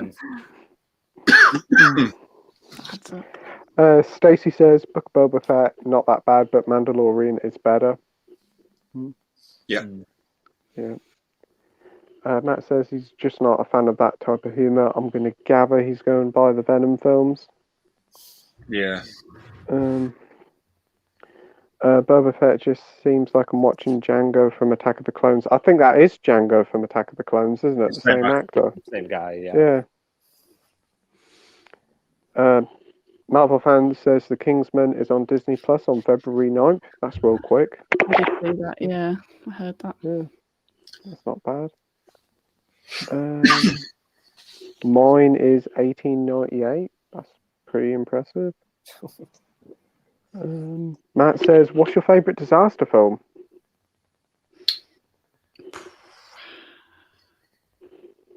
I'll probably say The Day After Tomorrow. I think it's got like a decent kind of story and characters, and it's got some good actors in there. In terms of it, I guess it does take itself a bit more seriously, but then you've got those later ones, haven't you, like 2012? Yeah.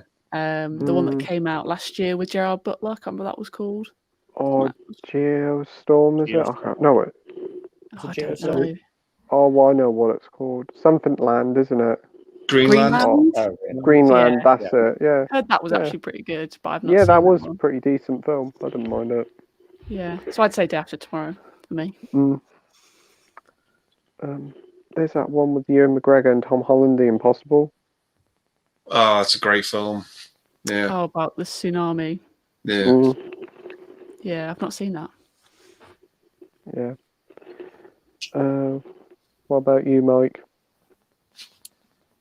I love disaster films, but I can't really think of any off the top of my head. But I will say one film. I don't think many people think of it as a disaster film, but Titanic, because like the last hour, the last hour of that film is a disaster film, and it's really good. Always had a soft spot for Titanic. Yeah. What about you, Andy? Yeah, I love Titanic. It's great. Poseidon Adventure, Tower and Inferno. They're there for me. I do have a soft spot for 2012. I just do like the effects in it, as stupid as the movie is. Yeah. I do. I remember I was going through a phase of like watching John Cusack movies, and that was one of them. Is he in that? Oh, okay. But yeah, yeah, it's a good pick. Peter says about going back in 30 years ago. That was about Rosanna Arquette. Yeah, I think we twigged that.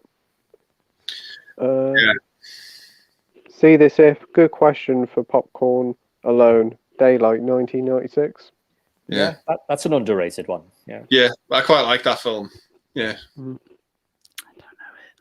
know that one. I think I've heard of it. I think I might have seen it. But Sylvester Stallone. Yeah, I have seen it. I thought it was Sylvester Stallone. Yeah, I've definitely seen it. Tez says Armageddon. Mike Bay connection there. I can't stand Armageddon. I hate that film. I can feel the passion coming through, Mike. Oh. DVD for Bloke says the oldest film in my collection is the original King Kong from 1933. I need to start watching more silent films. The only silent feature I've seen is Metropolis from 1927. I've not seen that. I know it's like supposed to be one of the best. It's in the top 100 films ever, isn't it, Metropolis? Yeah. Matt B Movie says would love a 3D conversion of Twister, but sadly that won't happen. I want a 4K of that. Atmos would be insane. Wow. Yeah. Yeah. That movie is a lot of fun. Yeah, I can remember that. That is pretty good fun. Just for Bill Paxton. Yeah. DVD Bumblock says also the jazz singer that came out in 27. It wasn't technically the first talkie since a lot of films were silent. Correct me if I'm wrong. I advise the General with Buster Keaton. Don't know that one. Twister in 3D would be amazing. Jazz singer is regarded as a talkie just because of the technology is there, but I can see what you mean. Yeah. Peter says, I don't think I saw a new film in 2021. Wow.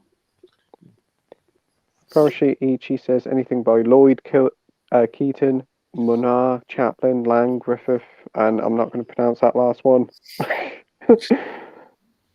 Getting Dune in 3D and 4K next week, the French edition. Yeah, I can remember the French 4K comes with the 3D and the Blu-ray, a bit like Elite of Battle Angel, which is cool. Okay. Dune is visually stunning. Yeah, definitely one of the nicer looking films of last year. Marvel fan says the old movie I've got in my collection is Monster Go Home. Never heard of it. No. I thought he was talking about the TV show, The Monsters. Yeah, I thought it was. Right. Oh shit, he ain't gonna like my James Cameron jibe. Absolutely, Akashi, the stunts are incredible. These have been some great contributions here. See, if this is why I like Sarah, even though I agree with the guy, she always gives the out-of-the-box answer. Well, I don't know what to make of that.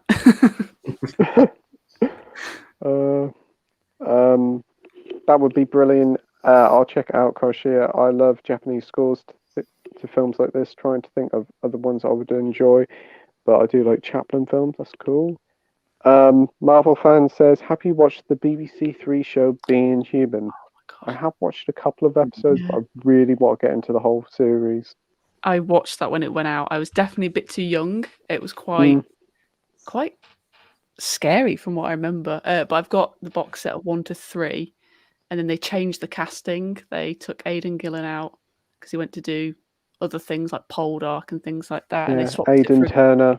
Aidan Turner, sorry, yeah, Aidan Gillen's someone else. But yeah, I really like it. It's a really, really good series, really underrated.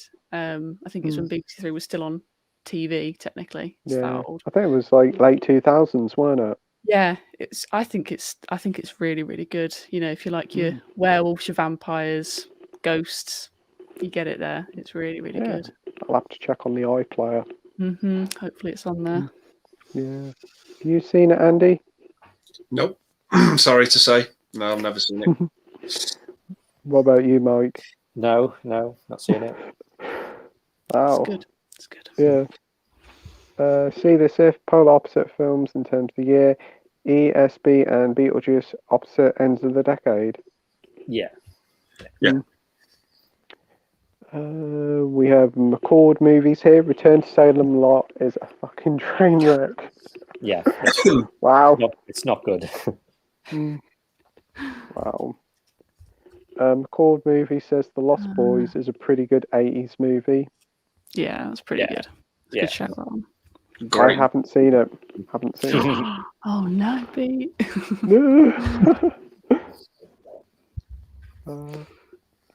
Right, a lot of people talking to each other. How do you ask questions? You just have. Yeah. Oh. DVD from Film Bloke says, I don't know if the Futurama episode's problem with Pop Bloods is a parody of the stuff. I've never seen the stuff. I gave away what made it different. I would end up spoiling the episode. Right. Yeah, I can see what means there. Yeah.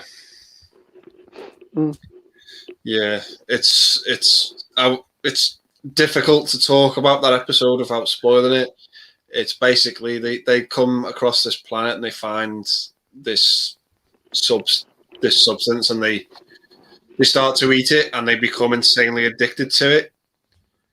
I think I might have seen that episode, yeah. And then when you find out what it is, what they're eating, it's kind of horrific. This episode's just come back to me. Yeah. I know what this is. It's kind of like really, really terrifying what it is they're eating and really disturbing. Yeah. Very dark Futurama episode. Yeah.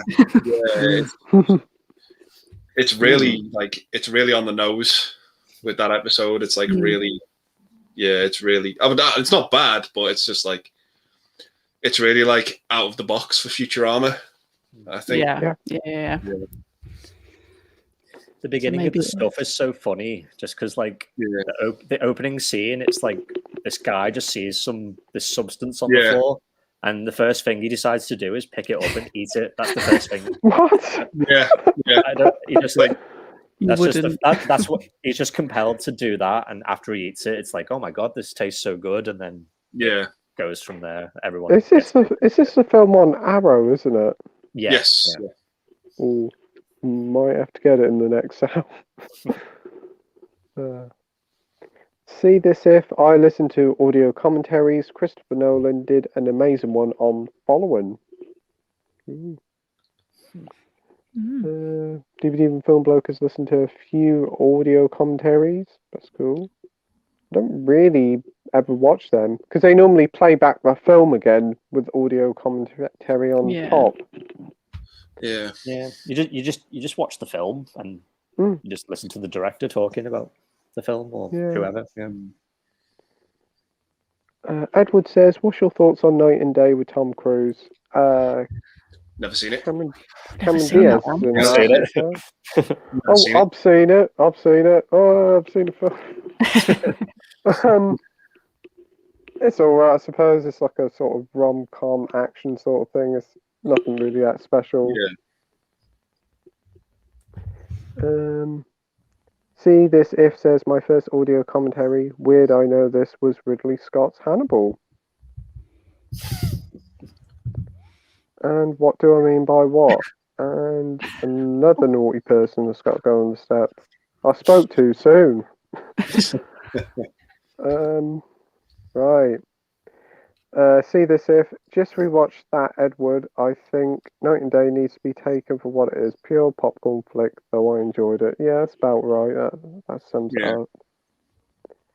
DVD and Film Bloke says, I think one of the worst I've heard is for Reservoir Dogs, which is a great movie. It was clearly just sound bites from different interviews for audio commentaries. Wow. Yeah. Sounds a bit lazy, that. Tarantino's like, I'm not going to sit and watch my own film. See this if says, how do you get your name on the feed? Not very also with YouTube. I just tap your name. Look, I'll tap your name. Boom. Magic. DVD and Film Bloke says it's not a commentary until the members are playing off each other and sharing their stories. Yeah, that's when it's best. Definitely. When they have like banter and stuff like that, and they're just talking about the good times they had while making it or whatever. Yeah. I think is it? Well, I'm sure Mike, you might correct me, but is it Lord of the Rings where Peter Jackson is that an audio commentary where he says about it's not the Vigo incident where he kicks the rock, or when it says, or is it when he the thing about the choking, like he punches him in the back? He said that's not how it sounds. Was that on an audio commentary or was that an actual behind the scenes? I can't remember. I feel like it might have been behind the scenes. Oh, okay. Maybe I've imagined it was audio commentary. Yeah, I'm not too sure actually. Yeah. Because I know. Yeah. Anecdotes from that, and I don't know which is from which really. Yeah, because I know about like when like Viggo Mortensen like broke his toe. Like I think they spoke about that and behind the scenes, but.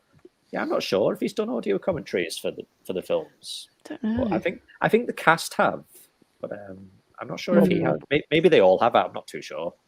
Not sure. See this if says I saw No Time to Die in IMAX, so no need to see that. Prince Charles are doing a run of Bond films. Goldfinger in 4K. Yeah, I think that's getting a special 4K release in America. Goldfinger is. All right. Okay. Yeah, I think it was announced for like a physical release in November time, so that'd be quite cool. Okay. See this if says agree DVD and Film Blog. I hate it when that happens. I like it when they bounce off each other. Yeah, I agree. Yeah. DVD and Film Blog says Goldfinger on Her Majesty's Secret Service, The Spy Who Loved Me, License to Kill, GoldenEye, and Casino Royale would be great fun. IMAX re-release. I agree. Some great films there. Yeah. Roger Moore's commentary on the Bond films are amazing. Yeah, I've heard they're good. Yeah. Okay. Yeah, I bet he's got some great stories to tell. Yeah. Matt says maybe a new Bond 4K box set on the way for the 60th anniversary.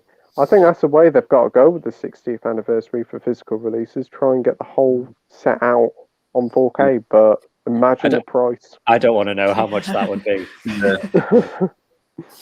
Oh. That'll probably be something like 300 quid. Probably. Minimum. Yeah. Unbelievable. See this if I did not like the Resident Evil film from last year. It wasn't brilliant, but definitely a better direction for the franchise to go if it does go anywhere. Cool. Are they going to do a second one? Have they said? I think it is heavily teased that they do another one, but it bombed at the box office, so probably not. Yeah. Matt says, wow, that would be an expensive set. 25 4K films in one set. Yeah. Yeah. And would they put the Blu-rays with them as well? Oh, that'd be another 150 quid on top, no doubt. 500 quid set. And then there'll be a lavish special edition that's probably £1,000, £2,000. Yeah. And then there'll probably be one limited edition special edition that includes a 4K set and an Aston Martin for like £3.5 million.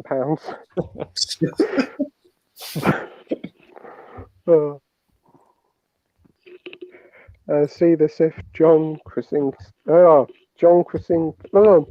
is the matter with my voice? John Krasinski. I'm going to get it right one sec. Has been rumored to be in Doctor Strange 2. Yeah, I have heard that. I think we did talk about that earlier, didn't we? Yeah. Maybe. Yeah, Batman. David says, what is your favourite actor? Who is your favourite actor? Ooh.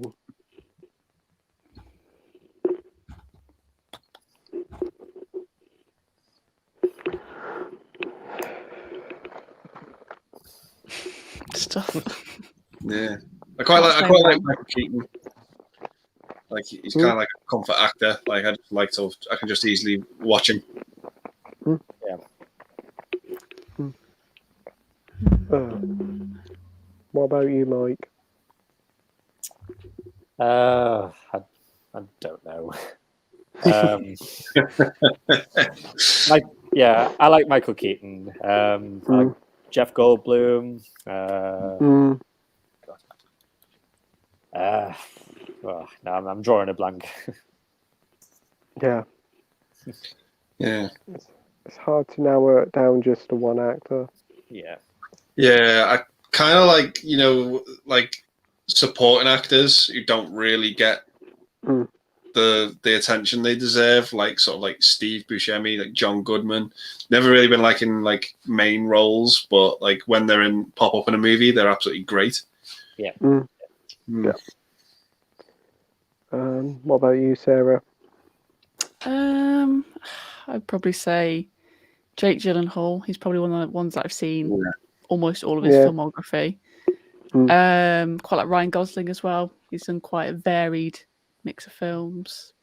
Paul Dano's pretty good. Paul Dano is pretty good as well. I know he's ventured a bit more into directing as well, but I think he's pretty good. I'd say them. For me, I'll probably say Clint Eastwood, like the older stuff from the 60s to about the 80s. Also Tom Cruise. Starting to get into some of like Brad Pitt stuff. I do like Seven. That's what really said, hang on a minute, he's actually really quite good. He is good.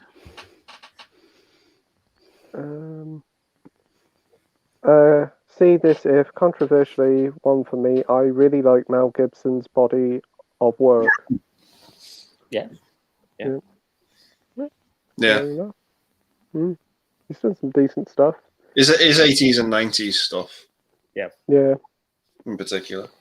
He likes to take risks as an actor, and they pay off. Yeah. Wasn't there one called The Patriot? Wasn't there like a Civil War film? Yeah, that's a good film. That's like that was Roland Emmerich, that wasn't it? Yeah. Like that's probably the best Roland Emmerich movie. Yeah, it probably is. Yeah. Like out of all of them, that and Independence Day. This idiot here found a brand new copy in Poundland and put it back. I wish I. Oh, I was like, nah, it's not very. I'm not that bothered. Mel Gibson put it back, and then I actually watched it on TV a few months later. And I was like, damn, I picked that. Wish I picked that film up for £2 now. Jason Isaacs is like despicable in that film. Like, he's horrible. Yeah. What cover sheet Itchy said for? He said, "What's your favourite nude?" He said, "What?" Fair enough. So confused. I'm confused. No comment. We're moving straight on. Yeah. I'm only not answering it because there's too bloody many. Yeah. How far are we from the bottom? Let's just go. Oh, we're getting there now. We're quite close to the end. And then I'll say that, and there'll be about 30 more questions. See this if says, "Well, I'm off now, guys. Great talking with you. Can see lots of different knowledge here. Love that. Hope you're well. Thanks ever so much, mate. Thanks for joining the stream."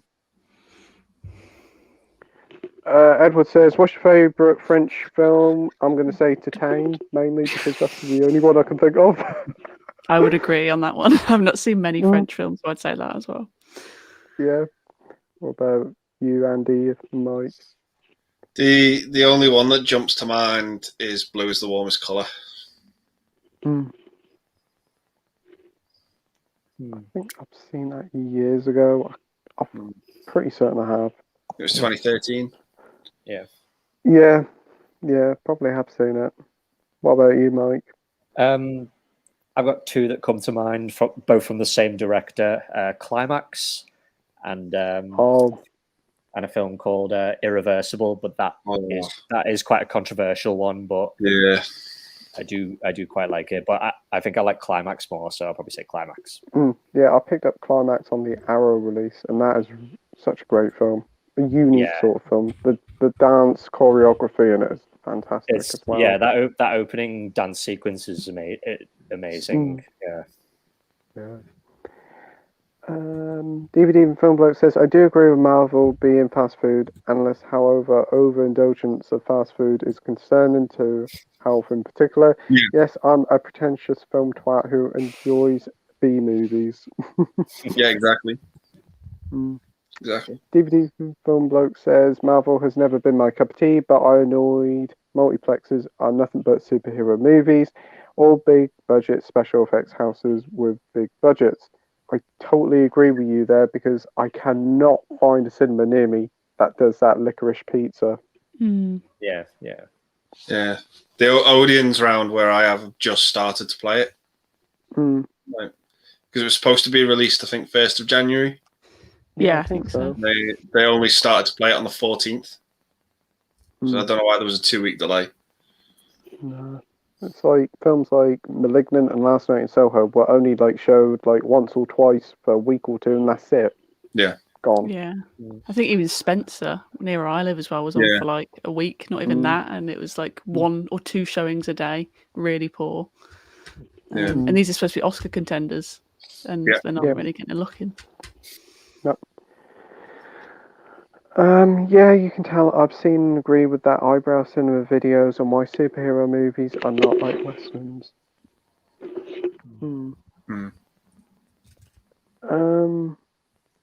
Right. Danny says favorite 80 movie for him is Splash, The Money Pit, and Ferris Bueller. Great picks. Yeah, good choices. Yeah. I'm not a fan of The Money Pit, but I do like Ferris Bueller. Splash is good. Yeah, Splash is good, and Ferris Bueller. Good. I've got the Money Pit, but haven't seen it yet. Tom Hanks, isn't it? Yeah. I prefer Ferris Bueller, but Splash is pretty good. Splash has got a great cast. Definitely has. I think Ferris Bueller is the better movie. Yeah, I agree. There's some great fun moments in Ferris Bueller. Yeah. Danny says, "Anyway, guys, I'm off to bed. Look forward to the next one. I will watch the rest. Yes, 80 movies are the best years for movies. Have a great one." Thanks ever so much for watching, Danny. Thanks, Danny. Koroshi Ichi says, "Thanks for the great stream. We'll subscribe to Sarah. Cheers, everyone in the chat. Till next time." Thanks ever so much, mate. See you Thanks, next Cecil. week. Yes. DVD for Film Bloke has a soft spot for Adam West. He is pretty awesome. Yeah, I do. He also says, "My God, the chat is really slow, but it's hard to pick up. I guess A Clockwork Orange and Monty Python and the Holy Grail, but it's hard to define what a classic is." Yeah. I still haven't seen A Clockwork Orange yet, but I do have the DVD, so I'm going to have to watch it soon. Seems like a very interesting and hard watch. I've heard mixed things. Yeah, I personally, I love it personally. I think you said that's your dad's favourite film. Yeah, it's my dad's favourite film. Yeah. Cool. Right, we have Ryan here from Let's Get Kicking Movies. Hey, how's it going, guys? Just finished recording 3 videos for the channel, and I'm literally puffed out. Hello, Sarah. What's your favourite 80s horror film? Ooh. Favourite 80s horror. I would say I only watched it last year, but I would probably say An American Werewolf in London is pretty solid.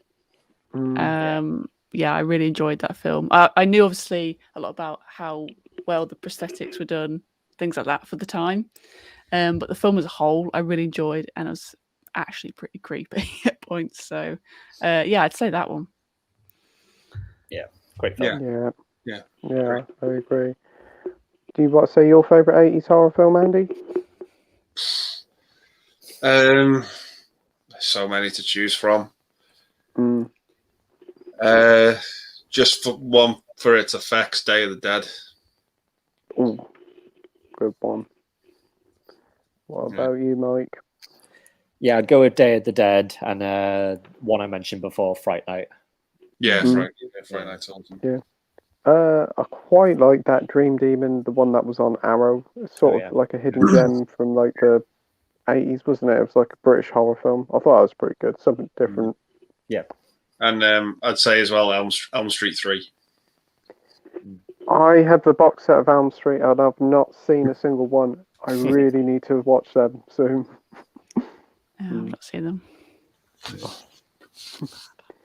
Low Bowie bass music says Ferris Bueller. Yeah, totally. And she also says explosions. Bored. Yeah. I like it. Simple, I like it.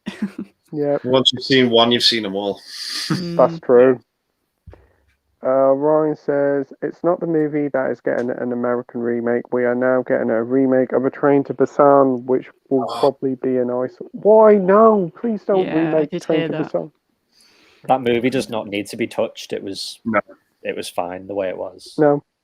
It's like saying we're going to do an American remake of Parasite. It's like, why would you do that? Why? Look how the American remake of Old Boy went. Yes.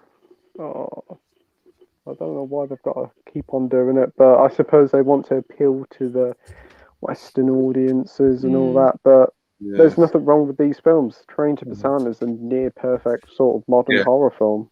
Yeah. Marvel fan says, what was wrong with Transformers 2 Revenge of the Fallen? Everything. Where do I start? Yeah. The humour is pretty awful. The dog scene and the little robot and Megan Fox is another problem. Why?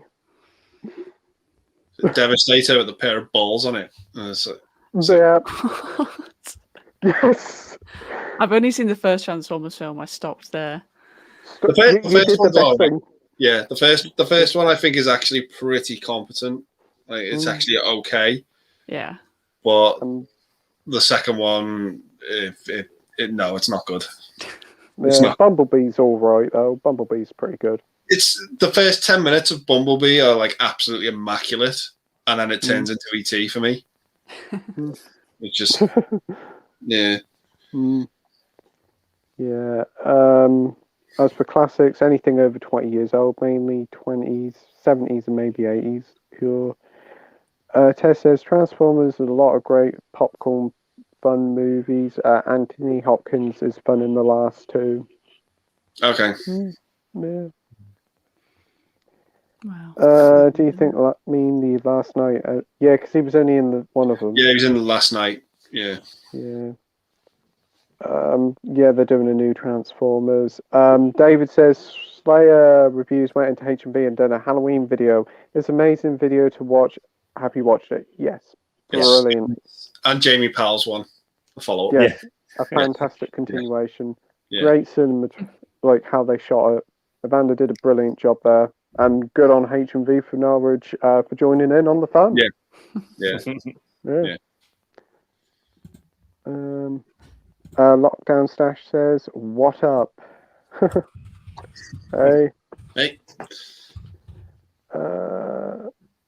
Marvel fan says, "Playtendoguy, Monster Go Home is released after the Monsters TV show ended, so it was the first motion picture was released in cinema, whilst the West's worst-rated TV films." Right. Okay. That's cool. Right. I think this. Oh, right. And we've got Soph here, and she said, "Are you all going to stay on after live for a quick chat? Could do with a chat, guys." Yeah. I will for a little bit, yeah. Because I'm going to be up at because 6, but yeah. Yeah, that'll be fine. Yeah. Yeah. And final comment is we're all caught up. So I think we'll end it here for tonight. Yeah. Sarah, if you want to stay behind, we'll just have a quick chat, like all of us before the stream finishes. No problem. That's okay. So anyway, thank you ever so much, everyone, for watching the live stream. It was great to have Sarah on. Thanks for coming on. It was great. Did you enjoy yourself? Yeah, no, I've enjoyed it. I've enjoyed this format, interacting with you guys and obviously people in the chat as well. Yeah, it's been great. Yep. Yeah. DVD Film Bloke perfectly sums it up. Finally, we made it at the end, guys. And we did. Thanks ever so much, Andy, for coming on, as always. Thanks ever so much, Mike, as well. It's been a blast. And thank you ever so much for... Thank you ever so much for you watching at home. We'll see you all again next week, same time, Wednesday night, where our special guest will be Lisa Lubbs. So until next time, bye. Bye. Bye.